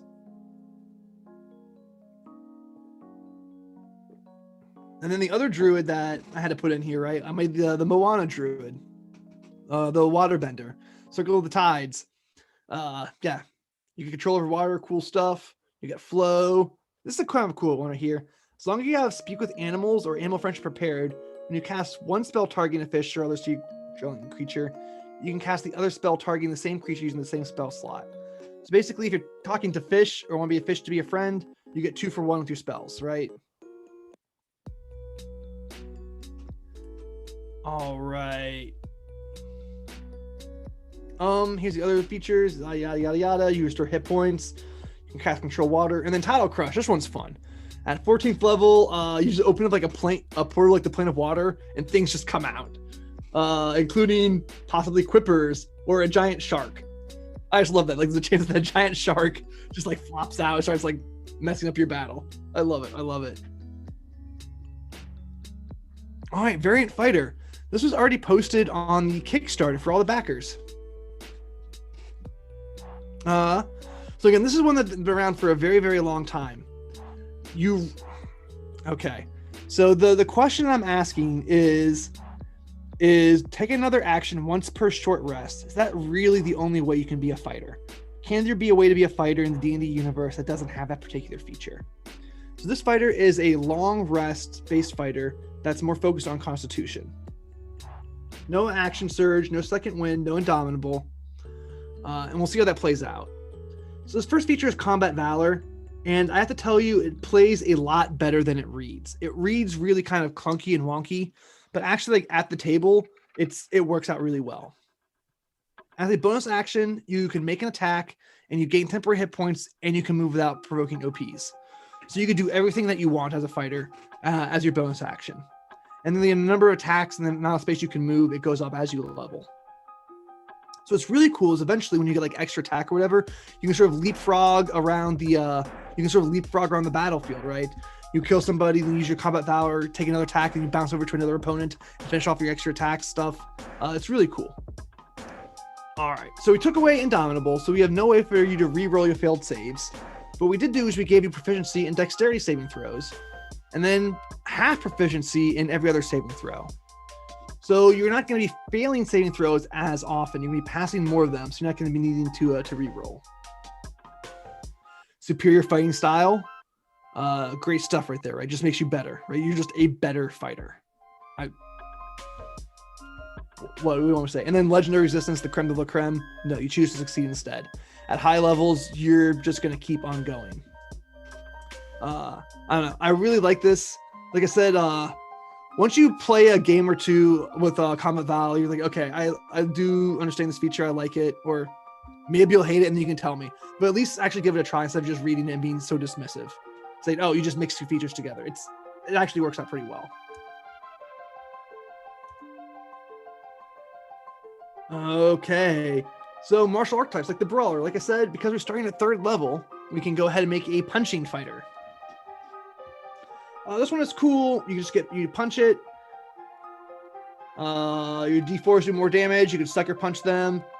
Evasion, floating sting. You take a dodge action. Chokehold. Your unarmed strikes automatically are crits. All sorts of fun stuff. All sorts of fun stuff. So the Defender Fighter. This one was cool. This has a really sort of a unique idea. The submitter had this idea. David Cook, I think I was actually messaging him today. For a defensive stance. As a fighter, you choose to make this pose, and you get your defensive stance, you get benefits. It's cool, right? You can use a bonus action to dodge or guard, taking one of those actions while you're in your defensive stance. You have advantage on ability checks to avoid being moved or knocked prone. But you can't walk very fast and you can't dash. So it's cool, right? Like, you take the stance and you get these benefits, but at the cost of your mobility. X many times, unmatched bravery, choose to succeed instead if you fail against being frightened. Armor Maven, if you're in your stance, everyone next to you gets a bonus to their AC. Testu tactics, like, the Roman turtle formation thing. Last word, you can make another attack if you get killed or knocked out. Pretty cool stuff. So the Dragoon. All right, so funny story about this, right? I tried to do this one on stream, but I was falling behind, so I didn't actually read the thing until I actually got on stream. So, like, live in front of my YouTube eyes, the first time I looked at this fighter, I was super confused. I'm like, why are they talking about it jumping with a spear the whole time, but also worshiping dragons? They just get the words mixed up. Dragoons have nothing to do with dragons. Completely forgetting the whole Final Fantasy thing. Like, just went way over my head. But you can't make a whole subclass just being, okay, I'm going to jump from point A to point B and do damage, right? Like, Dungeons and Dragons doesn't work that way. So instead, this is the mobility fighter. You get the long pole arms, you get special abilities with them, and you're also the most mobile fighter. So it also started sort of like counterpoint to the defender. The defender sort of stays on one place, the Dragoon maneuvers everywhere. I love that art, by the way. Just zoom in on this. Like, look at that. Ah! I just love that pose. I love the action, the look on his face. The warrior ponytail. I love the whole thing. The ribbon. Look at that. So cool. All right. So while wielding a Dragoon weapon, which is your pole arms, you get the following benefits. So you can move and charge better. Yeah. Good stuff. Area strike, Lancet controller. All right. And then the Dragon Bound. I get it from David Cook. This probably ended up being my favorite class in the whole thing, right? I worked on we tweaked the story a little bit. So this is a fighter that used to belong to a martial tradition born out of service to great dragons. And your training reflects their magic and knowledge. So you get a little bit of like draconic style magic. And at the same time, you also get fighting techniques that mirror that of, yes, exactly, Repels from Final Fantasy. They sort of mirror the dragon, right? So this is the other reason the Dragoon couldn't be a dragon, because you have another dragon class, dragon fighter. This one is cool. So you choose your dragon type that your military order was a part of, and you get a cantrip and a lesser magic, and then you get one other spell, and you just cast them. So this is if the Eldritch Knight is the wizard, this is the sorcerer fighter. And then you also get some cool things. You get the claw and tail. You get techniques that sort of mimic like how a dragon fights. You're gonna take another quick slash or whack 'em. Tooth and wing. You master the additional fighting techniques inspired by a dragon in battle. Elemental aura. Boom. You get a thing around you based on you're a dragon. You get your improved draconic magic, you get a higher level spell. You get dragon breath. Boom. In the 18th level, you can fly. Oh, hold on. Are we getting a guest? Yeah. I wonder how this is going to all right, YouTube. A dragon hunting campaign now. Yeah, that's what I think this has a lot of cool story potential. I think Brian is connecting to Exploding Dice here is connecting to our audio. So you there yet, Brian? Ooh, hey, what's going on, man? Howdy. Hey, chat, make sure please tell me if you can hear Brian coming through. How you doing? I'm doing all right. I'm hanging out in the middle of some other work, but I figure I had the thing your stream open up on the other monitor, so I'd take a minute off and pop by and say hello and congratulate you on doing the launch, man. Thank you. I'm really excited. I've seen that you've gotten back into streaming more lately. Good stuff. I try. I mean, it's one of those weird things where like sometimes I'll do like I don't know, like 12 hours in a weekend, and then other weekends I'm just like, I don't really want to. And also there's like a lot of the work I do, I don't like a lot of my graphic design work, I don't really like to stream because it doesn't really make good content. Like art is cool sometimes, but graphic design to me is a little bit less so because it's just so boring. You know what? Give me 1 second here. We're gonna fast forward to one of your pieces. If you want to talk about that? Oh yeah, sure. Happy to. We did the first one, the Mishfar's Meaningful Words with the Galder, the huge demon thing. I love it. That person was a major backer, but all they gave us was like one spell. So I'm like, okay, I have to get something else here. So they got the splash art for that one side. All right, we're fast forwarding. Boom. Okay. Yeah, I think so.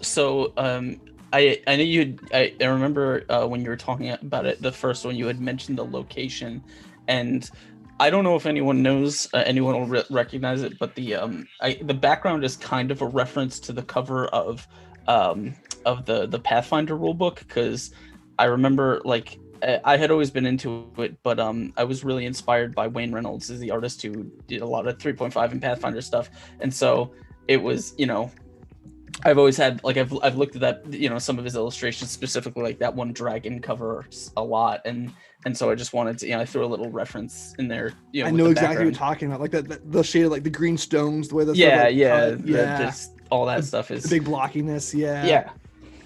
Now that you say that, I can totally see it. We're not talking about this piece, by the way. We're talking about the other one. Right? Yeah. No.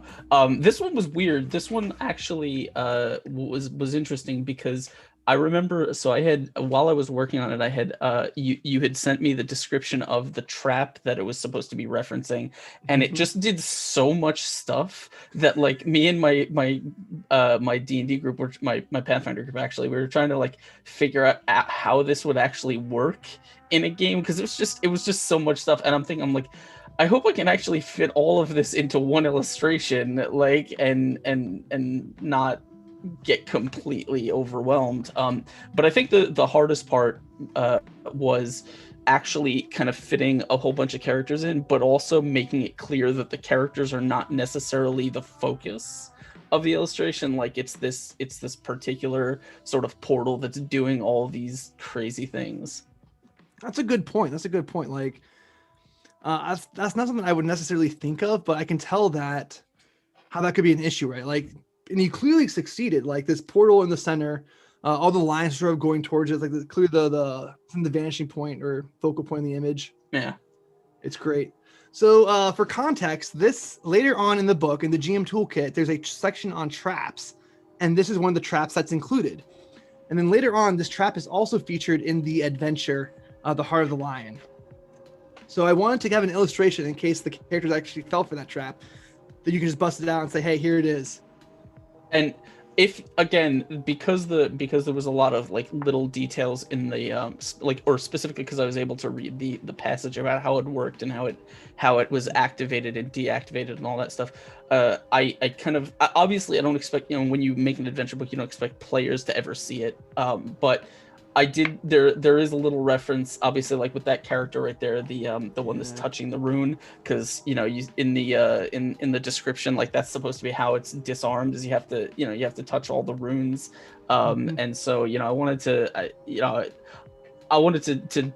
throw a little bit of that in there, and also like just making the characters, because when you have a whole party, I've started doing illustrations for my home group, right, and I try and do an illustration for like every session, just to kind of, you know, as a fun project.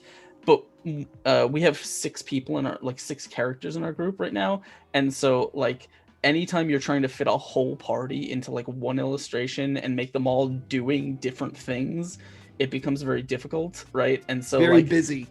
Yeah, and so like spacing all these characters out at different places in the frame, and like making them all sort of interacting with each other, but also on like getting, you know, a little visible on their own and stuff was fun. I love this bard right here. I love her expression. Yeah, just I don't know, you just did a great job with all this little detailing. Like look at those belt buckles, right? Like Like that's sort of something that you would expect people to sort of like hand way over, but no, not you, man. You went in there and you did it. So what sort of things do you think about when making a piece? Like you say, okay, we need the central focus to be the trap, not the characters. We need to make sure that it's moving around. What's some other things that you focus on making artwork?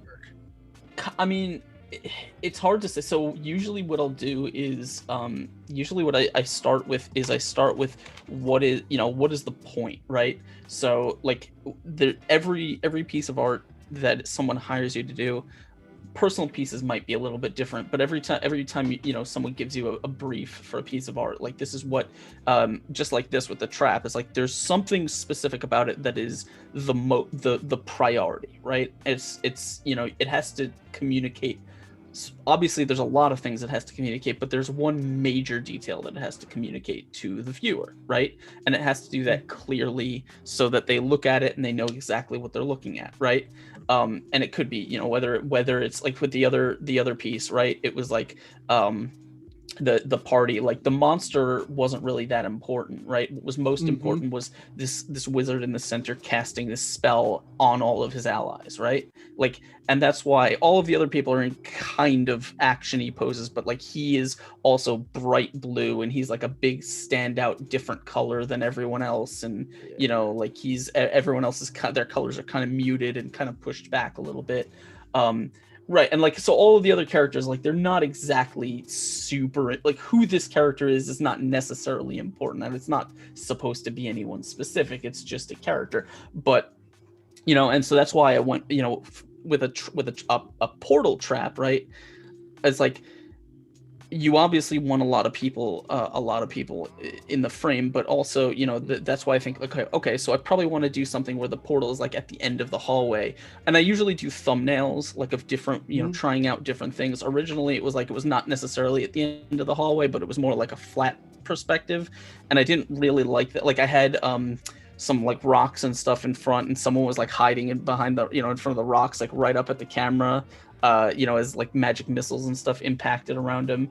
But I didn't think that kind of like, it felt too disjointed, and so I felt like if I could do it at the end of a hallway, it'll feel like everything is like funneling down into this, like into the central point. Like everywhere you look is supposed to sort of push you into the thing. And then that's why I went with like the okay, if the portal's going to be blue, then everything else should probably be in a big contrasting color, so you can look right away and say orange, like, this is the important detail. And that's why all of the characters are tinged, muted and orange and stuff, but the portal itself is like big and bright and contrasting. Is because I want that, I want that detail to read the most importantly. Everything else can kind of fade out, and it's like, it's fun to look around, but at a glance you kind of want to be able to look and say like, okay, I know exactly what this piece is telling me. Something else that's really cool here is how it's off-centered, right? Like it's tilted right there. Yeah. And that really adds the sense of like this thing's coming after you. You just got knocked down. That was like a really subtle choice that made a huge impact. Yeah, and I mean that's the thing about art that's fun, is that like you can play with all these different things, right? It's like I think originally I actually had kind of had it much more centered, and then I was like, but what if if you just kind of tilt it a little bit, then you get a lot more angles going across the frame, and lines crossing the frame, and it just makes it makes things a little bit more like, if everything's straight on and parallel and like in front of you, it's kind of a little repetitive and a little boring. But I don't know. It's just, I have a bunch of thumbnails and not all of them worked. And then I had one that I liked. And also I look at other fantasy art and I say like, okay, how do other people do like hallway shots and, other things, and I get some ideas.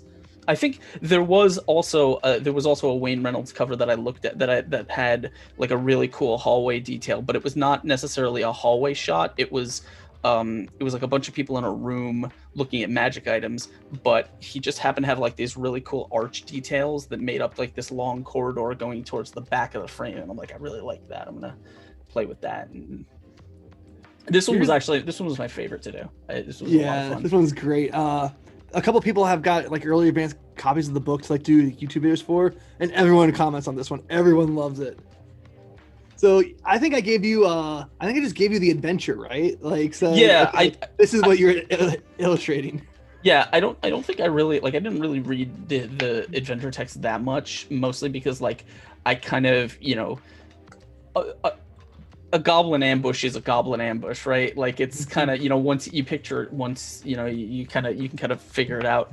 And there didn't seem to be any specific like crazy scene details that needed to be there. I know it mentions there's a forest in there, so that's why I kind of, like, originally my thumbnail for this was like the cart was like on top of a hill and the goblins were like at the bottom of a hill kind of going up at them, and I thought, oh, that's okay, but it doesn't really feel as personal, right? And so I wanted to kind of make it feel like the person is like right up, and right up there, and like the cart is right up against the woods, and it's like these people really have like nowhere to go.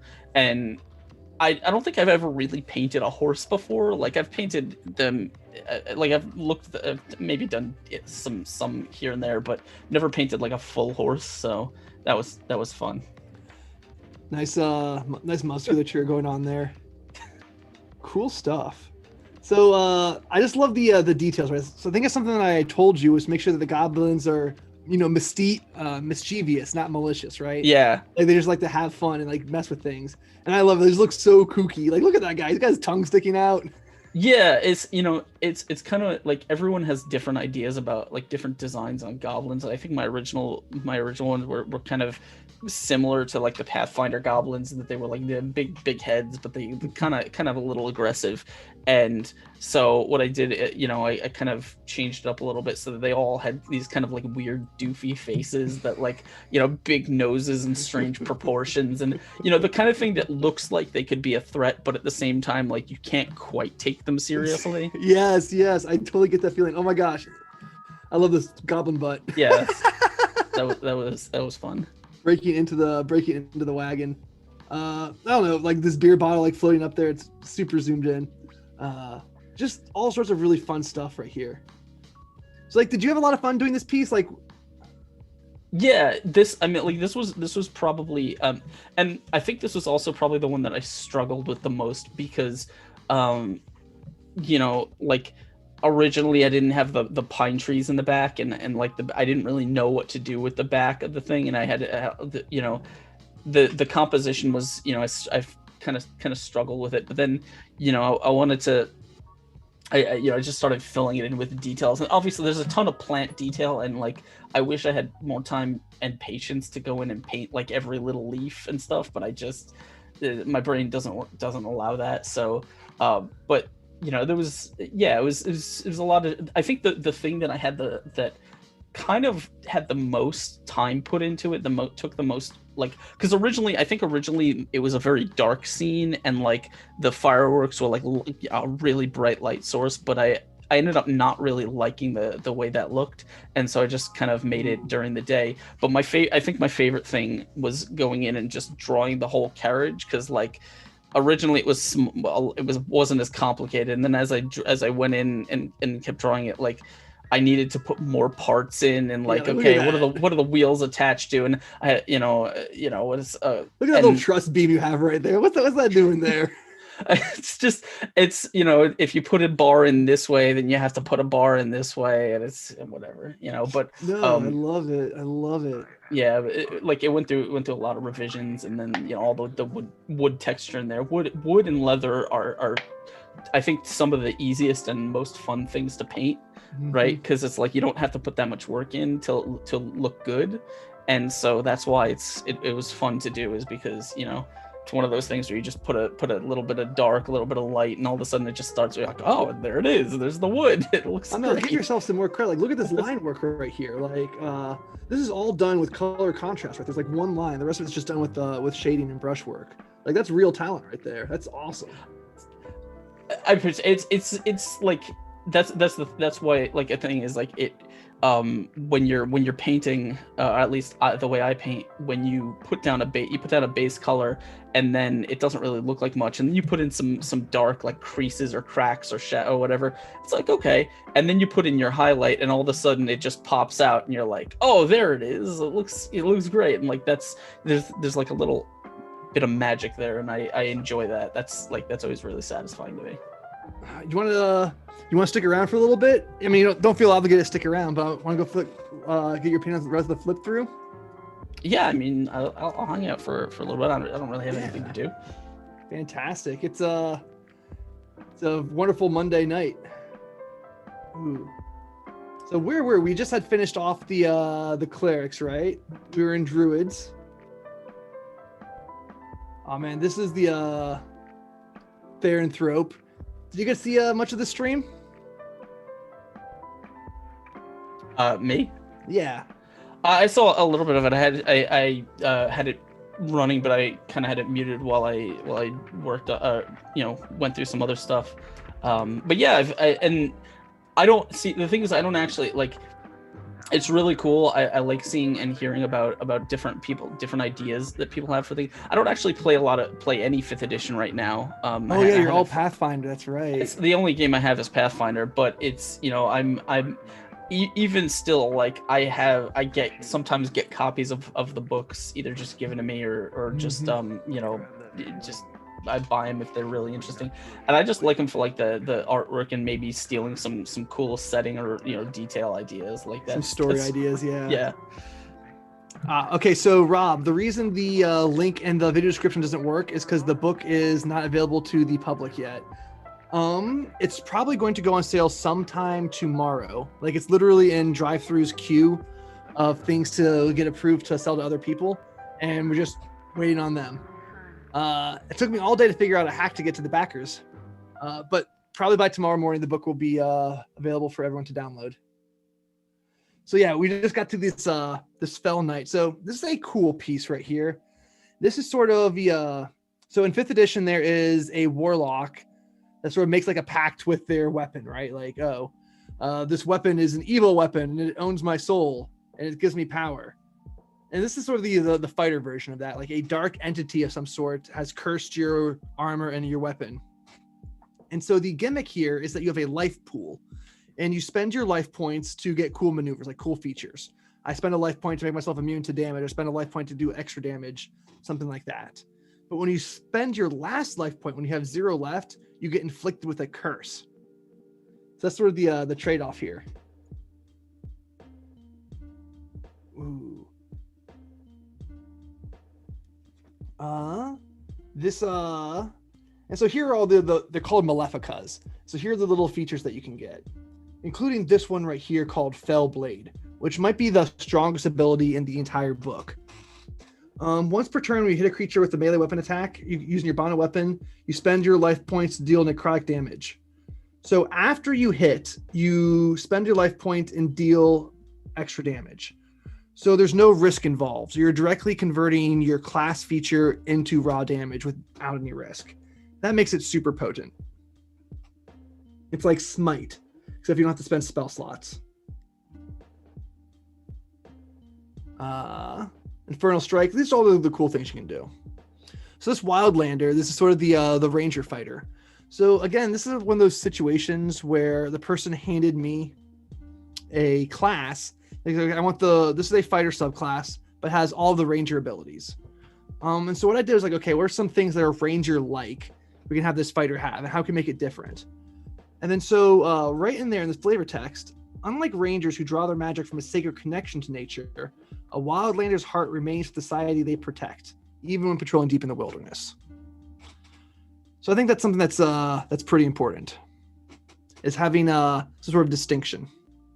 Brian, do you do any like homebrew or home design for like your games? It depends how you define homebrew. I don't create a lot of stuff. I've never been had a head for numbers or anything or balance or anything like that. I don't even like writing that much. Like my current campaign is kind of half like an existing setting, but most kind of homebrew stuff. And all of any creation that I ever do basically comes from like me monologuing in the shower or like in the car. Like I'm very bad at just sitting down to like write anything, whether it be like and that's actually like it's an interesting question, because I had considered and even talked about doing a setting book for a setting that I had actually sort like of your home written, setting. Yeah. a while, for a show that I streamed a while ago. But then I'm like, I don't know how to do any of that. Like I don't know how to write any of that stuff. So I just if anything, I just do the artwork and I just hand that off to someone else.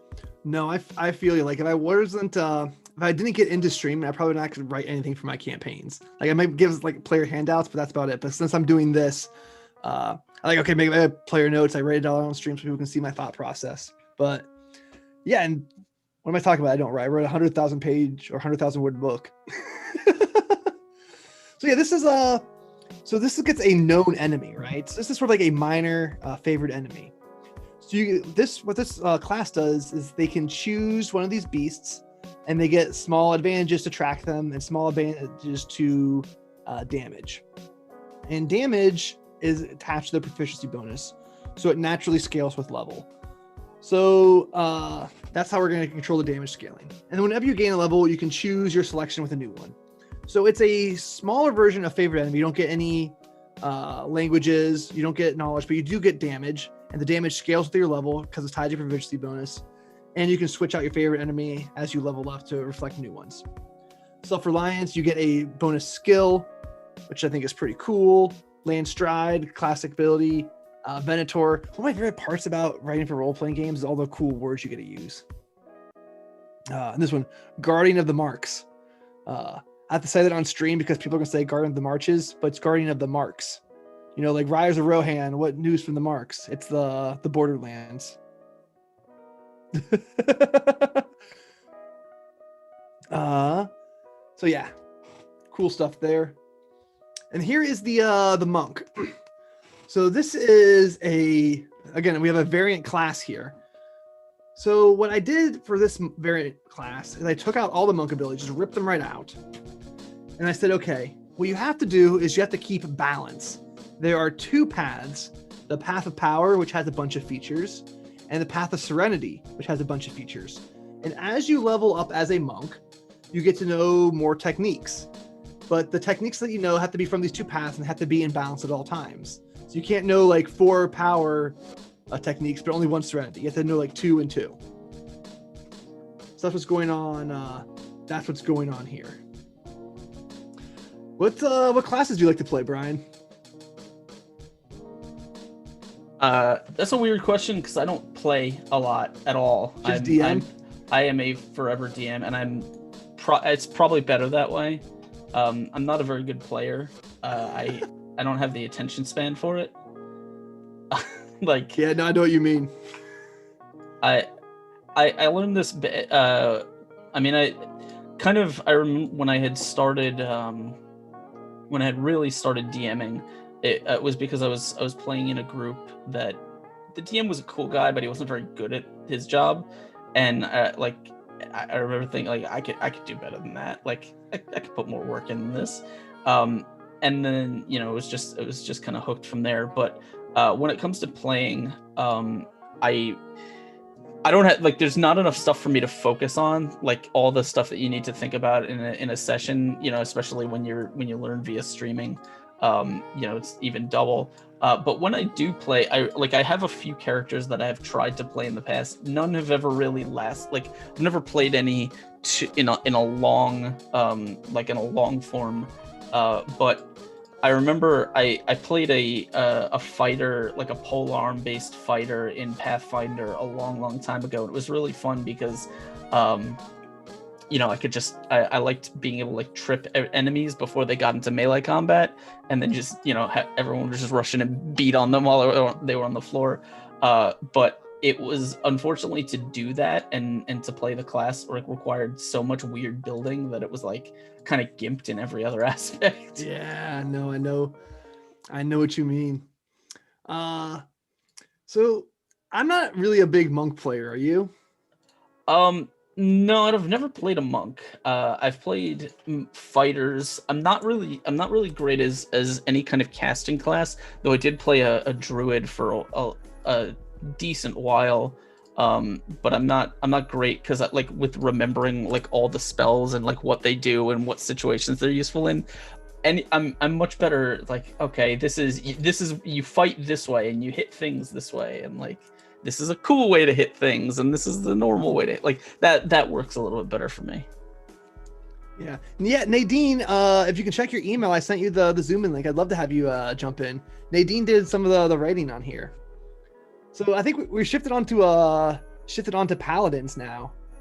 So we got a couple of submissions. These are all things that like backers gave us. This one is the Oath of Obedience. So in 5th edition, paladins don't really have to serve a god, right? They serve like an ideal, and that's like what they're sworn to, and their oath gives them power. But this right here, this Oath of Obedience, is an exception. This is a paladin that does swear allegiance to a god, which I think is kind of cool. Something a little bit different.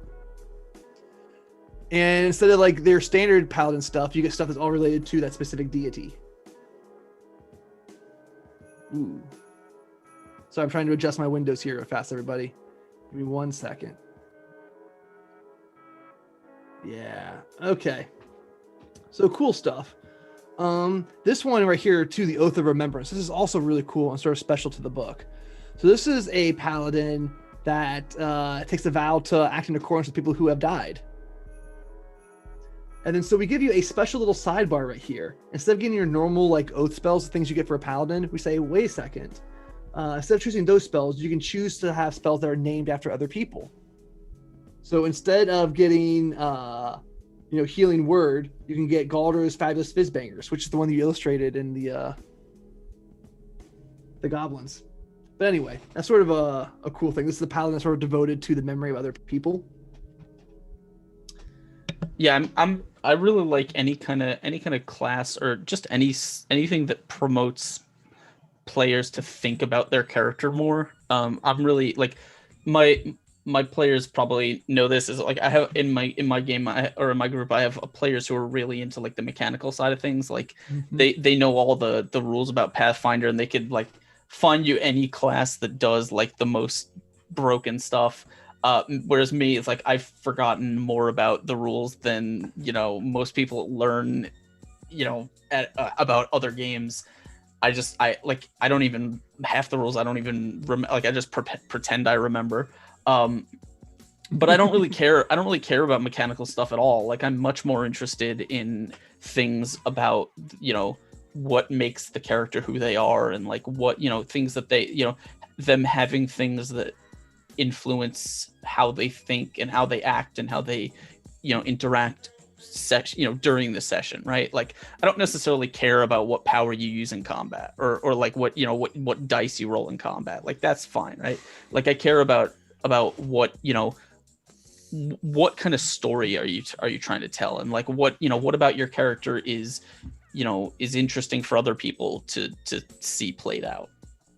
That's exactly when people like came onto this project to write for me, I sent them a document about class design. That's the first thing I wrote. Okay, story first, right? Yeah. You figure out who this character is in the world, what their narrative purpose is, and then you build around that. Yeah. So these last two oaths sort of do that. Like these are like things from these people's home worlds. They're supposed to be like this specific purpose. Like this Oath of Transcendence, you guard like this unseen throne of creation against people who are trying to, like these demons who are trying to destroy it. Oath of the Triune, you swear to these specific virtues of these three gods in this one world. In this next page, we get a cool illustration right here. Saj Kaul. He's one of our memorialized characters. I don't know. He's the Lizard Folk Paladin. We here get a little sidebar telling about this this person's personal world. And here we go. Our infamous Ranger. So, Brian, I don't know if you know much about 5th edition, but people love to remake and hate on the Ranger class. Did you know that? I know Rangers have never really gotten a ton of love. They're always weird. It was very, very weird. Like, even in Pathfinder, they're kind of weird. People like it. I don't know about 5th edition. I know in Pathfinder Rangers have got a ton of hate because they have like a set of spells, and some people like, you don't need those spells, throw them out, give me more bow shooting stuff, right? Like, and then other people like, no, I want more, give me more spells, I want to be, I want to do that, more of that. So it's all, people are all over the place. People have different opinions on what a ranger should be. And yes, exactly. On that note, so to start this off, I wrote a little sidebar, right? From Galder's point of view. I've seen countless rugged heroes ranging the frontiers and wandering the wilds, and they all have different sets of skills and talents. Many think they're the best type of ranger, and others are lacking some essential quality. No wonder they end up as loners. So that's my little tongue-in-cheek note to everyone who makes the rangers and says they have the best one and everyone else's rangers, they're not what they really want. But cool stuff right here, right? Ripped out most of the things. So you notice I took out Natural Explorer and Favorite Enemy, and they are not replaced in any way.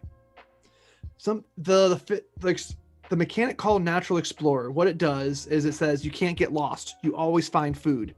So all the things that would be challenging in overland travel, it just completely removes from the game. It's an I win button. So your ranger no longer feels cool because you just removed all the things that they would feel cool doing. And people always love to remake the ranger class. There's thousands upon thousands of homebrew ranger reworks, and every single one of them adds Natural Explorer back in. Why? Like, that's the problem with the whole exploration pillar, as you say. So if you're going to remake the ranger class, why do you keep the problem? So you just take it out. Boom. Problem solved. Favorite enemy in 5th edition. A favorite enemy does not give you a bonus to damage with your favorite enemy. It's just a ribbon feature, and people think that's crazy. So instead, we just make you... Oh, Nadine's coming. Yay! Nadine is from Australia, I think. I think she's actually in Fiji. Oh, I'll ask her when she shows up. Hello. Hi, Nadine. Hi, how you doing? I'm doing fantastic. Thank you for stopping by and chat and stopping by. Of course. Australia. I'm currently in Australia. You are in Australia? Are you in Perth? I'm in Perth. Oh, man. So for people who don't know, I'm in Columbus, Ohio, and me and Nadine are as far away as possible right now. Pretty much. Oh, okay. So Nadine, have you seen all these Ranger reworks that people pop up on the internet and complain about? I mean, I think Ranger is always going to be one of those ones that people either love or hate. I know a few people who swear by them and other people who swear at them. So, yeah. So this one, I tried to keep it simple, right? Like, you're a good explorer, you can swim and climb. That's what you can do. You're an expert tracker, you can always track things. You get advantage, or you get expertise in all intelligence wisdom checks to track or notice creatures. And then based on your terrain, you get a small little, you can choose a terrain, you just get a small little boost from it. You get resistance to damage, and then maybe something else. And there's some subtle 5th edition stuff in here. So the desert one, if you choose to be a desert ranger, you get resistance to fire damage, but no other minor perk. As opposed to grasslands, you get resistance to lightning damage, and then a small perk of the walking speed, because fire damage is so much more common than lightning damage. So if you get acid damage, then advantage to resist diseases, because fire is more common than acid. So depending on how rare the damage is, you have to sort of redesign that small ribbon that goes along with it. Just a little nifty note in there. Ooh. Oh, Nadine, you want to switch over to go to some of your stuff? Oh, whatever you like. Yeah, I'm happy with whatever. All right, so real fast, this is a variant rogue. The cool thing about this rogue is this dirty trick feature is you trade your sneak attack dice to do status effects. So instead of doing your extra 3d6 damage for sneak attack, you eye gouge and make them blind. Right? Cool stuff like that.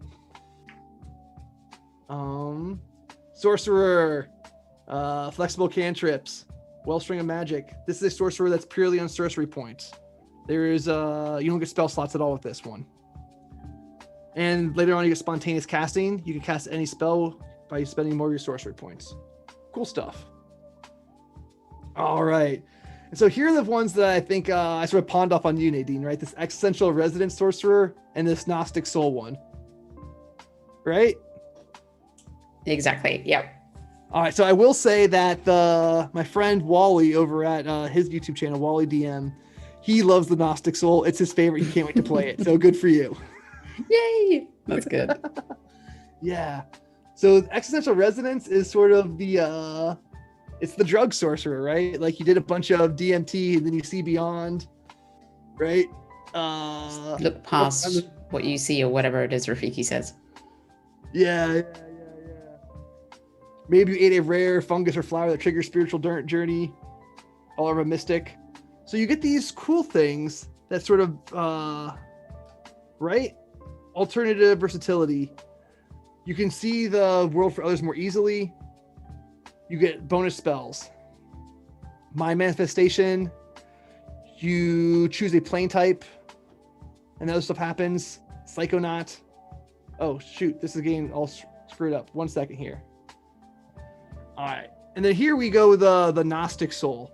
So this is one that we had a bit of trouble with, and I think what we ended up settling on, the story with it, was you had an ancestor that was possessed by a spirit of a powerful archmage, and that or you got in contact with some sort of source of magical knowledge and left an imprint on your soul.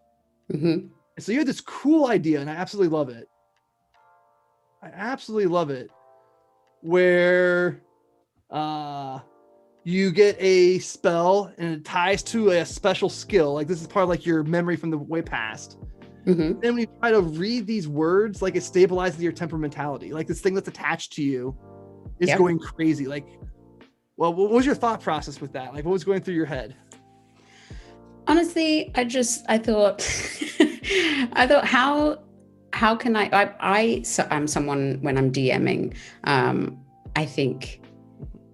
I prefer for my characters to be deeply entrenched within their stories and their backgrounds, and I love pulling something from the past and making it an issue in the present. So I think having your class be so rooted in your personage, I think I just wanted something that was always, you'll always be able to kind of call back to that past person. This next feature that you came up with is really cool too. When I saw this, it's called Shade Summoner, right? So you have this idea that's stuck inside your brain, and then you scribble it out, and it comes to life, right? Mm-hmm, mm-hmm. Yeah. So when I was probably an 8th grade, or probably an 8-year-old or whatever, probably 8 years old, I had this Ninja Turtle book where Donatello had a little crystal, and he taped it to his pencil, and he could scribble something, and it came to life. And that's nice. As soon as I saw this, it reminded me of my childhood, and I fell in love with it. So yeah. I think you hear kind of singers all the time talk about how they kind of wake up from a dream and they write down some lyrics, and they'll look at them in the morning whoa, when did I come up with that? And I think that's a pretty universal experience for anyone who has a creative side to them of I've got to write this down. And I think it would be weird if it came to life. That's what that is. So this thing, it shows up, it's sort of this weird spooky, not exactly real version of itself. It's really cool.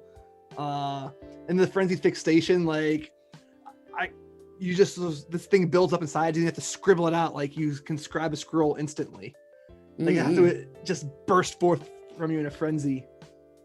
Really cool. I feel like that's basically how every good illustration happens. Exactly. Yeah. The creativity just sort of shoots right out of you. We have a haunted soul. This is a cool one. You have a ghost that sort of lives inside your body. Don't we all? This is primal magic. This is the druid sorcerer, right? So you get to learn some druid spells. If you stand outside, you become well rested. You get that cool condition. Spell ferocity. It's a tough one. You can spend sorcery points and burn your target. So Dan, the books probably will be for sale to the public tomorrow. The Kickstarter backers got it today, and it's in the queue on DriveThru RPG, waiting to become public. Sophia, you know the book I'm talking about? Oh my gosh. See, I'm not going crazy. You remember. Pyromancer, this is a cool one. It's the Fire Soul Sorcerer. You become pyrokinetic. You learn a special version of Produce Flames that makes you live that fantasy out. Awesome illustration, by the way. I just want to zoom in on this for a second. Like, I love it. I love it. All right, and then you did one of these warlocks too, didn't you, Nadine? Did you do the Eladon, or did you do? I don't think the Parasite. so. It was Parasite, yeah. You did Parasite. So the Eladon is a warlock where you have like this like celestial or this demon that either like comes to you because you're so good, like an angel comes to make you better, and you're so evil, and the devil comes to make you more evil, or it's something that's trying to corrupt you. Like you're a good person, this devil shows up trying to pull you to the other side. So you have this like celestial or fiend companion that's always around. Cool stuff. It's kind of hard to balance a companion for a sorcerer, but or a warlock. I played through a 4-session adventure with it. It was pretty cool. It worked out all right. So the Parasite is one that you worked on, Nadine. Do you want to tell me about it? It was a crazy ride.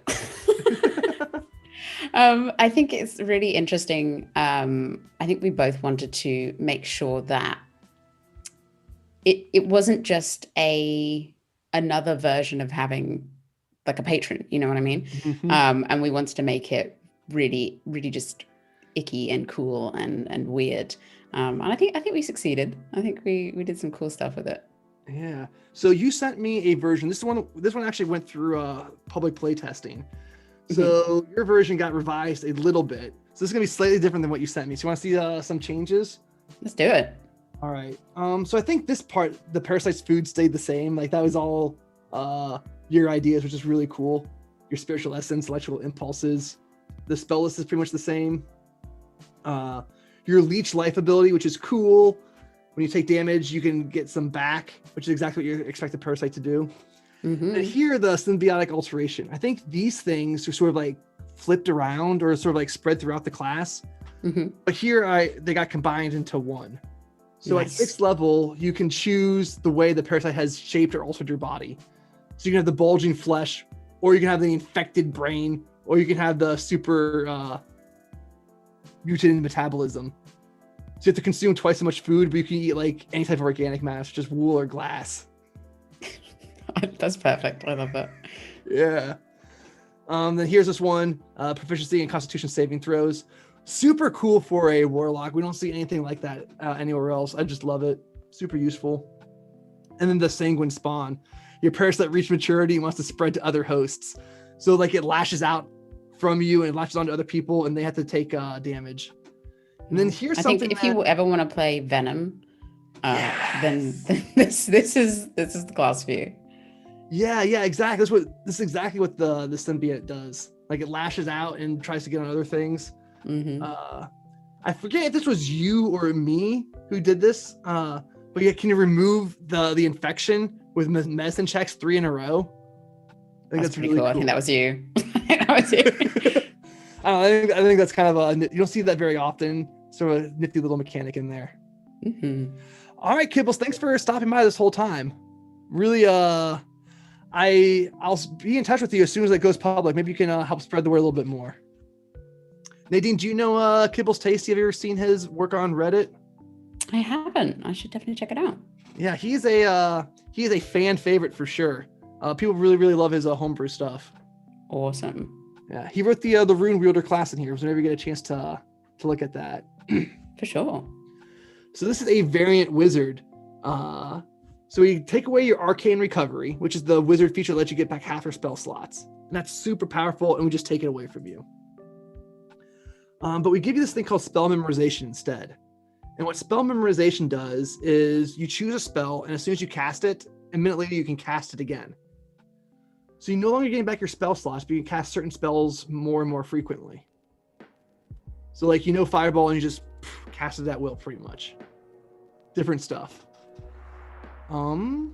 Yeah. Arcane Assassin. This is a very cool wizard class. It's something I had to go back and forth to play testing again. When the person submitted it to me, it was basically, this is a wizard, but has all the rogue features. And so we went through and we said, okay, well, what are you really trying to accomplish here? You don't really need thieves tools. You can make a magical skeleton key, stuff like that.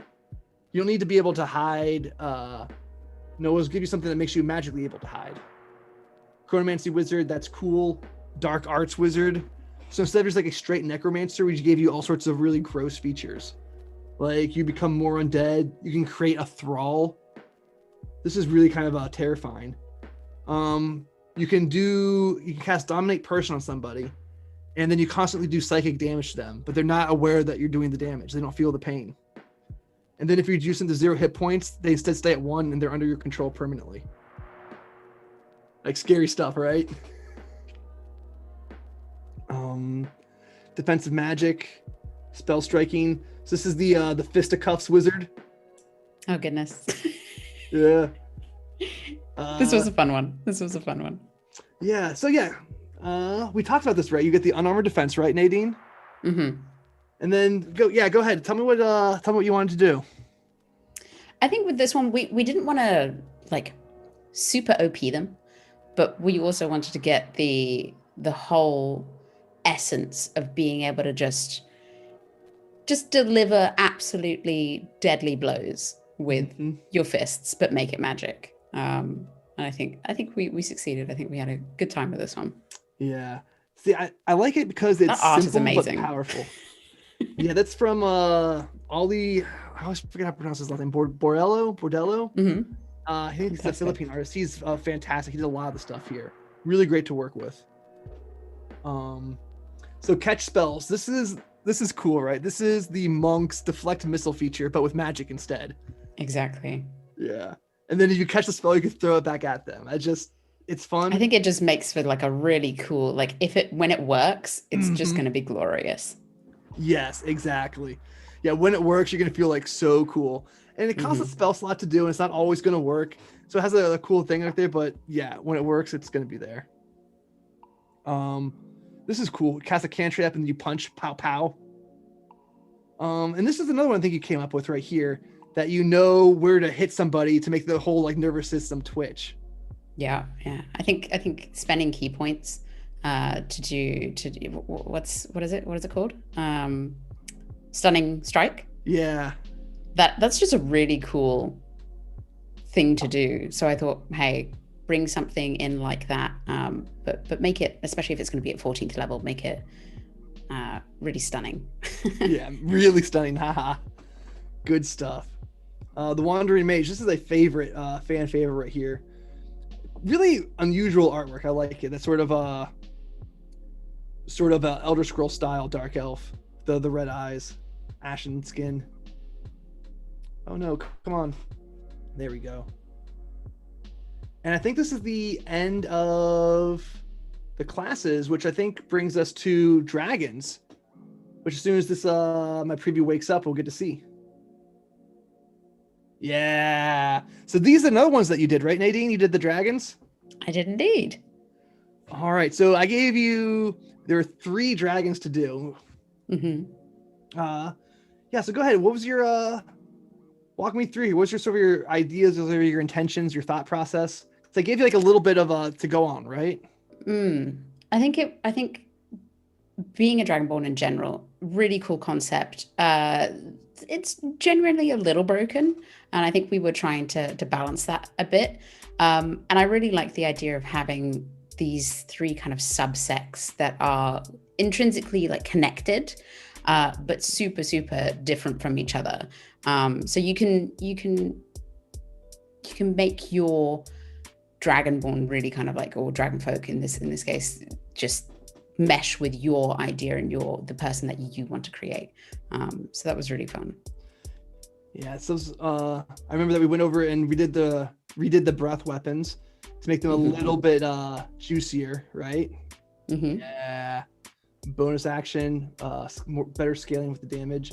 Just check out this art. Oh my gosh, gorgeous, right? It's so good. So good.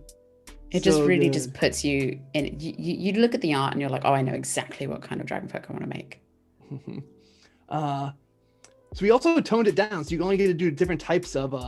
You don't get the whole chart of everything imaginable. You only get acid, fire, or poison. More traditional breaths. So here we have the tailless Draken. So the Draconians have tails, and they're from great and powerful dragons, and these ones are tailless. So what's going on with these people? What's their lore? I think the Drakian are like your brutish dragonfolk that you kind of imagine. The Dragonian are more your intellectual types, and then you've got your infernal that are kind of heavily, I suppose, almost like innately magic based. And I think I wanted to, because especially with my players, I've been finding a lot of them lean one way or the other. That is the kind of experience that they want to have. Is it a brutish kind of dragonfolk individual, or is it a magical, or is it a thinky one? And whilst they're from relatively similar backgrounds, they each have their own kind of story and their own history and their own culture. I think that really comes out in the mechanics with it too. Not just like the intelligence in the cantrip, but like this clear skies ability, clarity of purpose, and more importantly of mind. That's really nice flavor text right there. It really sort of shows you where they're coming from, and you can't be dulled. And this one, the more brutish, you get the survival checks, resistance to poison. Oh, Sophia, I'm glad that you like Sophia. She's in the chat right now. She's the one who had this infernal dragonborn idea that they have nightmares of their ancestral homelands. Heck yes, there we go, Sophia. Look at it. Yeah. This ominous sense. This is a really cool one. It's one of those things that when it comes up, it's gonna be super, super useful. You're being pursued or you're in combat, you have a bonus to your passive wisdom perception score. People cannot hide from you. Like, it's gonna be much harder for invisible creatures to sneak up on you. It's dragonfolk spidey senses. Yes, yes, Nadine. You wrote it. Of course you know what you're talking about. Oh man, cool stuff. Oh man, we only have 45 minutes left. I don't talk about it in my personal life, but I have like a 7-week-old infant, and my wife has been watching for the past 2.5 hours, and she needs a break soon. Goodness. She does. Yeah. So these Tigro, this is something else that you wrote. You wrote the Tigro in here. Yeah. So this was a really cool submission. This was a really, really awesome submission. And I think it just gave so much to work on. Yeah. So the idea for everyone listening is that these tigers were once like divine, semi-divine beings, and they got tricked into being made mortal again. And so they're kind of like resentful of that kind of. And they keep all their heritage and their stories and their rituals. Yeah, I love cultures that really kind of prioritize storytelling and passing down like oral history. And I thought it would be really, I mean, the submission was awesome, and it gave so much, and I really wanted to kind of extend that and show how much these Tigro are so intrinsically linked to each other and want to share and continue their history via their storytelling. Yeah, no, I think the flavor text that the story is really fun to read there. The mechanics are really nice. What I like about there's two different, I think they're called heritages. So something that I think we talked a little bit about this, Nadine. What I ended up doing instead of using the word subrace is each, subrace is they're different. Like these have heritages. The orcs have tribes, the dragon folks have kinds. So there's different words to eliminate the different subgroups of these ancestries. Yeah. So, yeah, I think that's kind of cool. So these Tigros have two heritages. The Ember Hides, which is this one right here, they're red, and they get martial weapons, which is something that's kind of cool. You don't really see that in any other ancestry. And these ones are the ones that get guidance and augury, sort of communicate with the wild ones again, back into their dreams. For sure. Cool stuff. We got our Artorian Oryx. This is by my friend, Jordan. I just want to say, I may have to look through it because I haven't had a chance yet, but when you were talking about like a thing that was based entirely around stories, I may have to go in there and steal some bits, because that's basically what's going on in my home campaign with one of my players. Is they're playing a skald that is like from a tribal culture, and they're like super into like oral like storytelling and stuff and myths and legends. So I may have to steal some details and like pass them on to his character's background culture, and when they actually go over and meet them and stuff like that. For sure. Awesome. Oh man, Johanna, I'm so glad that you like the rework that you did. I think she did the dragons, right? Yeah. So yeah, both of the people who you did the work on are very satisfied with your writing and development. That makes me really really So happy. It does. Oh man, these orcs are really cool, right? So these orcs are sort of they're like an allegory for the Inuit people, right? They came over down from these mystic cold lands, and now they have their normal land where their homes are, but other folks are expanding into it. And so they have to sort of make this choice if they're going to interact with the people who are coming or sort of retreat back to their mystic prior home. So it's sort of like an allegory for climate change and coming across the Bering Strait. Just really, really cool artwork. I love this. Like the artist paid a lot of attention to like the patterns there. Blonde hair, something you don't really see in an orc. Anyway, so there's two types of tribes for your orc. You can be part of the prairie tribes, who are social. They have a lot in common with other civilizations. They boast their intelligence and they're intrepid.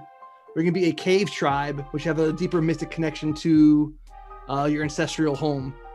The Mystic Mountains, you get the Druid spell list, all sorts of that stuff. Better at traps. Cool stuff. So trying to expand orcs out from, sort of the brutish trope, which I think is cool. We're giving a lot more dimension and depth to them. Definitely good stuff. Penumbra are shadow folk. They're people who don't have bodies. They have to take masks of the people they kill. Storm Celestials are angels. And these ones are cool because you get to change your subtype. Like normally when you choose to be like a mountain dwarf or a stone dwarf, you're stuck for the rest of the game. But these ones, they can change with the weather. So when the weather is sunny, you can choose to be a white one. And when the weather's cloudy, you're a gray one. It's very cool. Yeah, interesting bit there. Shamble folk, they are living bits of scraps. Like they're like, containers and junk that came together and became alive. Didn't know you made a class about me. So what's cool about these ones, they have a bunch of the kind of fun features. They can change their size, right?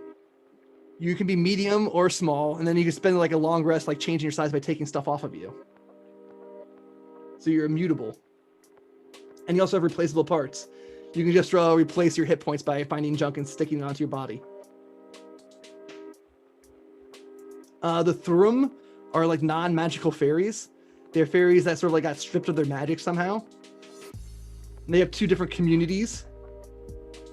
Their communities are like you can be in the country or be from the city. Vampires. So vampires are cool, and there are 3 different origins. You could be a vampire pureblood, which is you have like a noble vampiric family that goes back centuries. You can be a half vampire that was born of a foul ritual, mixing the blood of one vampire parent and one human parent. So you get a mix. Or you can be a feral vampire. And what the feral vampire does is almost like a template. You can choose another ancestry to be, and then layer this on top of it, which is kind of cool. Cool piece of little bat art right there. And the Zula are slime people. Like, rah. See now, and we got some folk groups here, which are a general term for the sub-ancestries. The Dawnblade are people who are completely in love. So you choose an ancestry to be, and then you choose somebody else that you're so in love with. Like it sort of like consumes your personality. You become like one soul, and you gain some of their abilities. Just sort of like a classic storytelling trope, right? Apollo and Daphne, whatever. We have island halflings. So in like traditional hobbits, right? They're like idolized Britons, like Jake or J.R.R. Tolkien's like, okay, imagine if we had Britain, but there was no war, there was no poverty. What would, British people be like? And they'd be like hobbits. So instead, yeah. That'd be nice. So these ones are island halflings. These are like, okay, what if instead of having idealized perfect Britons, we had idealized perfect Mari? So really cool artwork right there. It tells the story of how these people were intrepid explorers. They were the first, like, sort of cross the seas. Cool stuff like that. And this is another one of those, I don't want to really call out the author there, but that's one of the things of having like a sensitivity reader. Initially, the story was a bunch of other people went to an island and found some natives there, and the natives helped out the people. So like the island halflings weren't even like the stars of their own story. So rewriting that to make them like, no, we are the adventurers. We went out to these far places. We were cool. Really putting them at the center of it. Mushroom gnomes are sensitivity Smurfs. reader. Yeah. It's super important. Really cool that we've done that. Yeah. Mushroom gnomes. They're just Smurfs. Mama, Papa, they have an intense personality. And even the little artwork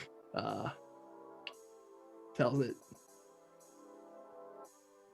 So I don't mean to interrupt. I'm gonna pop off. I got work I gotta finish for tomorrow. But thank you for having me, man. I appreciate it, and congratulations with the launch. yeah, thank you, Brian. You did some fantastic artwork. Thanks for stopping by. Yeah, thank you so much. Have a great night. Yeah. Shade elves. These are from my home setting. We put them in here just to fill the page. The Lorians are like a special type of human that are like blessed by like a warrior spirit. So that's kind of cool. You don't get all the cool things that normal humans get, but you get a Valkyrie die, which is probably one of the better abilities in the game right here. You get a D4 at the start when you roll initiative. You either add it to your attack or to your damage, or to your AC. I mean, very good ability. Then a whole bunch of feats, including a beautiful illustration right here. A lot of these were designed by Justin Miller, Noir Enigma on Twitter. I don't know if you follow him, Nadine, but he's an up-and-coming designer. We love Noir Enigma. They're amazing, fantastic. Yeah, he did a lot of the work on these feats right here. I think he did Aerial Warrior, he did the Counter Striker, the Herbalist, the Long Jumper. Really cool stuff. One of my favorite ones right here is this Antique Appraiser. It's a feat that gives you, lets you be good at figuring out what old stuff is. Just really kind of funny. As someone who plays Call of Cthulhu sometimes, I love that because appraisal is the one skill that absolutely no one takes. And it's my favorite thing when I'm running Call of Cthulhu to kind of just, if you didn't take appraisal, then you're never going to know what this is. It would have been cool if you did. Yeah, right? There's not an appraisal skill in this edition of the game, and there's nothing that really helps you like figure out what something's worth. So bam, that's exactly what a feat should do. It tells you a little something unique about your character that you couldn't otherwise do through the mechanics.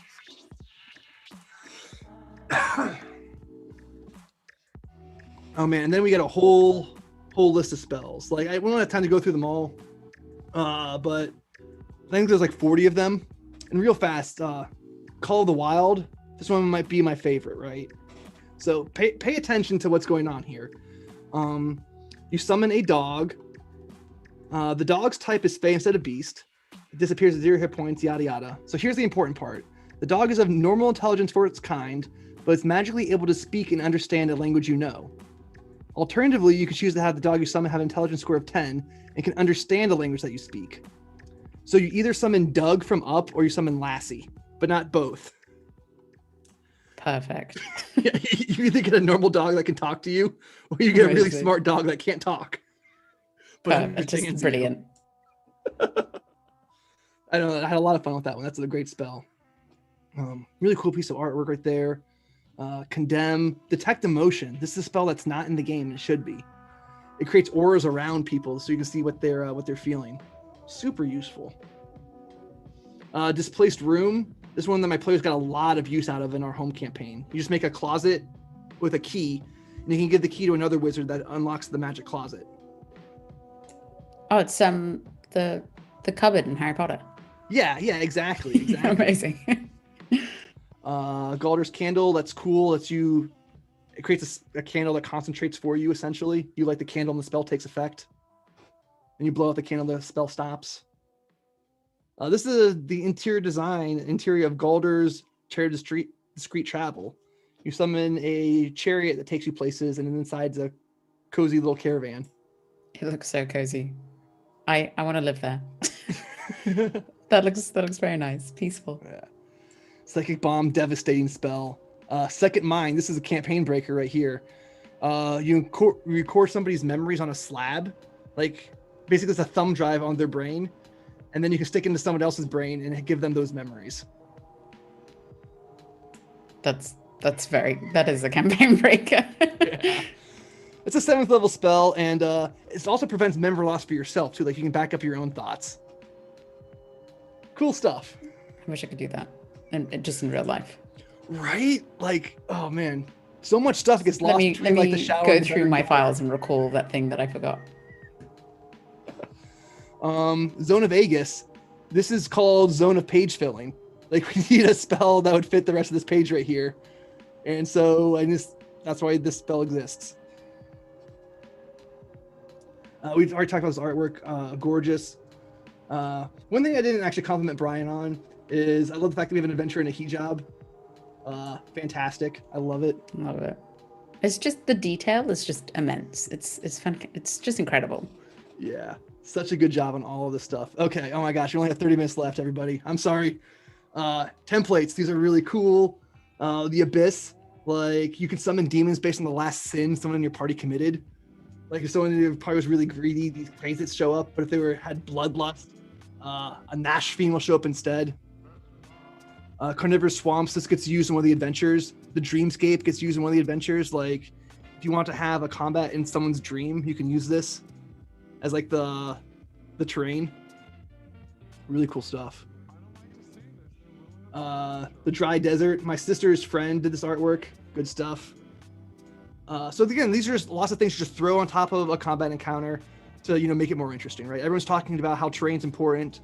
There's a whole bunch of things that use terrain right in there in front of you. Whimsical Environment, Spinotaur, and then monster templates. Like we gave you all these new conditions, we gave you all these new actions. Here are monsters that will incorporate those into your game, right? The Ashen Beast will burn you. The Brutal Creature will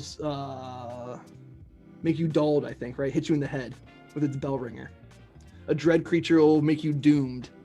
It'll make you despondent. Fear Eater is really, really cool.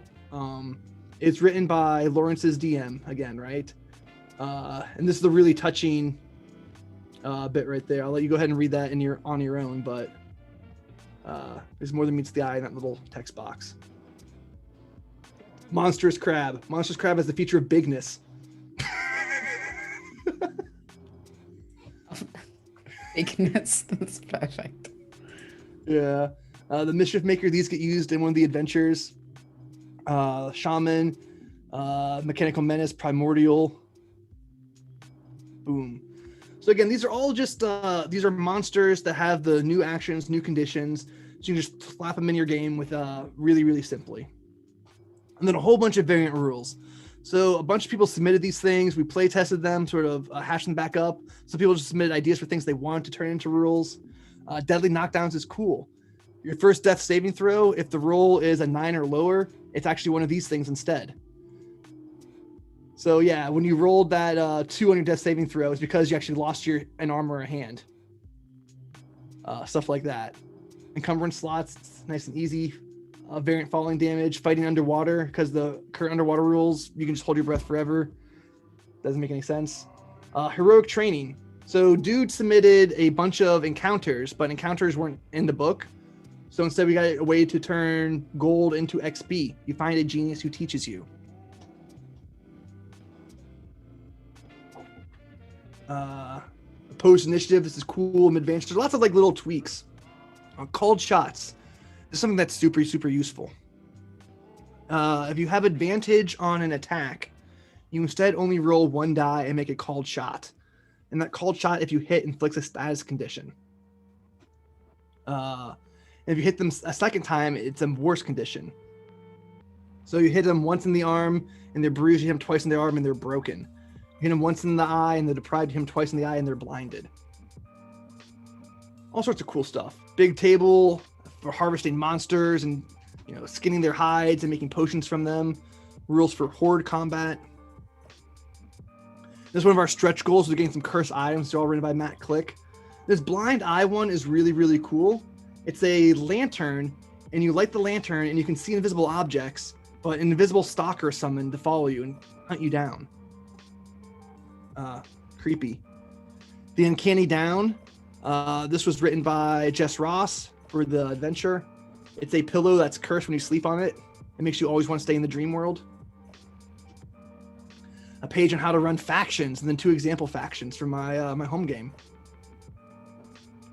Yeah, the called shots is super, super useful.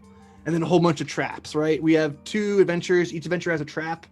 And then we also give you 2 bonus traps to play around with. The Necropolis one is really, really cool. Hedge Mage one is fun. Has a bunch of riddles. Mechanical Dragon. When I play tested at like level like 14, it's tough. All right, here are the adventures. I love this picture right here. Lady Spiderhair inviting you into the Twilight Forest. All right, so the Twilight Games. This is our 5th level adventure. You'll be able to get it done in like 4 hours. One single level adventure. You go to a bunch of different planes. Really cool stuff. And has the best starting line of all time. The adventurers arrive just in the nick of time. So this is cool. I like this adventure. You go into a forest. You have a little encounter to work your way, navigate through the forest. After stopping the goblin encounter. And then you get to the forest, you encounter a hag. But the hag is not really an enemy right away. You can talk with her, negotiate with her. You have a fun little roleplay encounter. And then she sends you on your way. You get to find this child, negotiate with the child. Fight off an ooze monster. And then you go to the ethereal plane, fight these cool spiders. And it has an alternative ending. Yeah. Like those spiders are so cool, but I hate them. Yeah, super, super creepy. Super creepy. And this adventure has an alternative ending. Like if you're running out of time, want to do something a little bit creepier or a little bit different, there's another way to play it, which is kind of novel. You don't really see that all that often. And then we have our level 15 adventure written by Gabe Hicks. So I told him to really think big. And this is sort of like the Moana adventure, right? At the end of it, there's this big Godzilla monster that's coming. It starts out by like infecting everybody's nightmares. And then you fight this impossible foe in your nightmares. Like this thing in your dream that you know is coming, it just wipes out the party. Like maybe you can win, but it's very unlikely. And then so you have to go on the MacGuffin hunt to get the tools to defeat the monster and awaken the big lion at the end. What's cool about this one is nearly every encounter you can role play past. Like there's the big ultimate evil and you have to fight that. But like every other counter, you can just use your RP and your wits to sort of circumnavigate, which is really cool. Really sort of a clever play right there. Oh, and an awesome dungeon map. Check this out. Oh no, not that. Yes, this. Yeah. So like you go into this giant stone lion, like you go down into its lungs, into its heart, and then into its belly. All sorts of cool stuff right there. And it gets like more and more underwater. This swim through the heart, all sorts of cool stuff.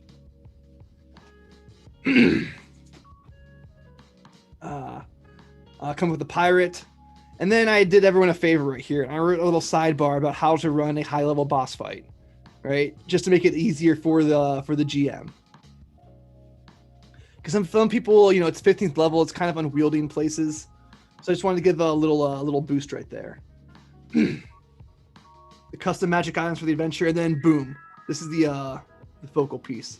The cool stone lion that you awakened and explored versus this massive ancient evil. Awesome stuff. Yeah, thanks, Jason. There's a story behind it. I did a lot of that spider art myself. Like they gave me a composite Photoshop, and then I went through and I painted it. Okay, so here are the appendices. We have ones of random tables. I did this on stream, Nadine. It was a lot of fun. My favorite one here is these odd doors. Like if you're going through a dungeon and you just want to make something that's a little out of place, here's some fun doors you can throw in there. That's perfect. I mean, that's one of the things that I absolutely love to have, like just random tables as a DM of like these ordinary things. Let's make them like interesting and cool and fun. Yeah. I tried to do some like weird random tables they wouldn't normally say. Like here's mundane needs, like things that what normal NPCs might need. He has a pregnant girlfriend, needs money for the baby, but he has no job. It's amazing. Oh my gosh.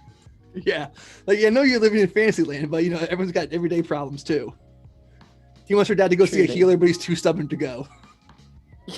Yep. Did you just like talk to people and then write that down? You just write their lives down. All right. Oh, so back to the doors. Here's a great one, Nadine. You have to remember this one. This door has a face carved in it and asks you for a joke. If it laughs, it will swing open. But it only understands knock-knock jokes. Because it's a door, of course. That makes complete sense. Anything else would be the silly, players are right? never going to figure that out. It makes sense. We did slightly magical objects as like little things to like litter in the dungeon. A cracked mirror that laughs when you look at it. Like some orc or some fighter like looked at this mirror, it laughed at him as he just punched it. And it cracked. Scary. You can make that really creepy though, which is cool. Oh man, see now. Chest that appears empty but jangles if you kick it. Here, a toilet, an empty bucket that vanishes whatever's put inside of it. So that's where all my socks go. Yeah. Overland travel, repurposed rooms, monstrous activities. So we have 3 tables of like monster reactions. Like what these monsters are doing when you encounter them. These like normal monsters, like monstrous humans like hobgoblins or gnolls or whatever. And then their dispositions. Confused, shy and nervous, hungry, fearful, lazy. All sorts of good stuff. Art objects, extraordinary weapons, heroic boons, minor loot. Minor loot, this is a cool table. Like someone wanted, if you like go through a bandit's pockets, but you don't want to give them replace like a bunch of gold and jewels, like what would they have on them instead? So nice boots, a silk hammock, quality cigars. You're missing the best one, which is a cowbell. A cowbell, yes. I just have this picture of a bandit running around and all you can hear is the cowbell. Well, the thing is, if you know that you tell the players that the bandit has a cowbell, they're gonna take it. Yeah, absolutely. Absolutely. And then, for the rest of the campaign, they're gonna do the Chris Walken impression whenever they feel like it. I just gave you a recurring joke. You're welcome. Thank you. Thank you. Unusual coins. This one was fun. You can sort of see, I made a tweet about this. You can sort of see like my late night design delirium setting in. Like they're pretty rational at the start of the table, but when you get to the bottom, they're just silly. Like, oh, it's cut in a spiral. It's a different shape. But then, someone's picking their nose. It smells like meat. You just think about sharks when holding them. For reasons. Yes. Yes. Let's see now. And this appendix right here is all the memorialized NPCs, right? There's the subreddit, Our Adventures of Galder. And a lot of times when someone will say on one of the subreddits or like on Twitter that, their friend died or whatever, they'll go ahead and make their character and they'll write it up right here. So here are all NPCs that you can throw into your game. And there's just enough detail, right? It's not a whole stat block. It's just a little bit about them. Just enough to be fun. I love it. I love it. This is really the heart of the book right here. Very cool stuff. All right, and then Appendix C is Lords' campaign. This is what Abby is trying to do. She's trying to spread the message that, hey, if you're a young person, right, and something's wrong with you, speak up about it, right? Like, don't take no for an answer. Yeah, go for it. It's really important. All right, and that is all she wrote. Boom. Well, Nadine, thanks for hanging out with me and while I went through this. Of course, it was my pleasure. Everybody in chat, thank you so much for hanging out too. This book is going to be for sale hopefully sometime tomorrow. The link is in the description. All the Kickstarter backers already got it. We're just waiting for it to work its way through its queue. I know there's another launch happening tomorrow, but this is the better book, I believe. So I hope you can show some support. If you see it on Reddit, if you see it on Twitter, make sure to give it a like and a retweet. And as always, let me know your thoughts about everything in the comments below.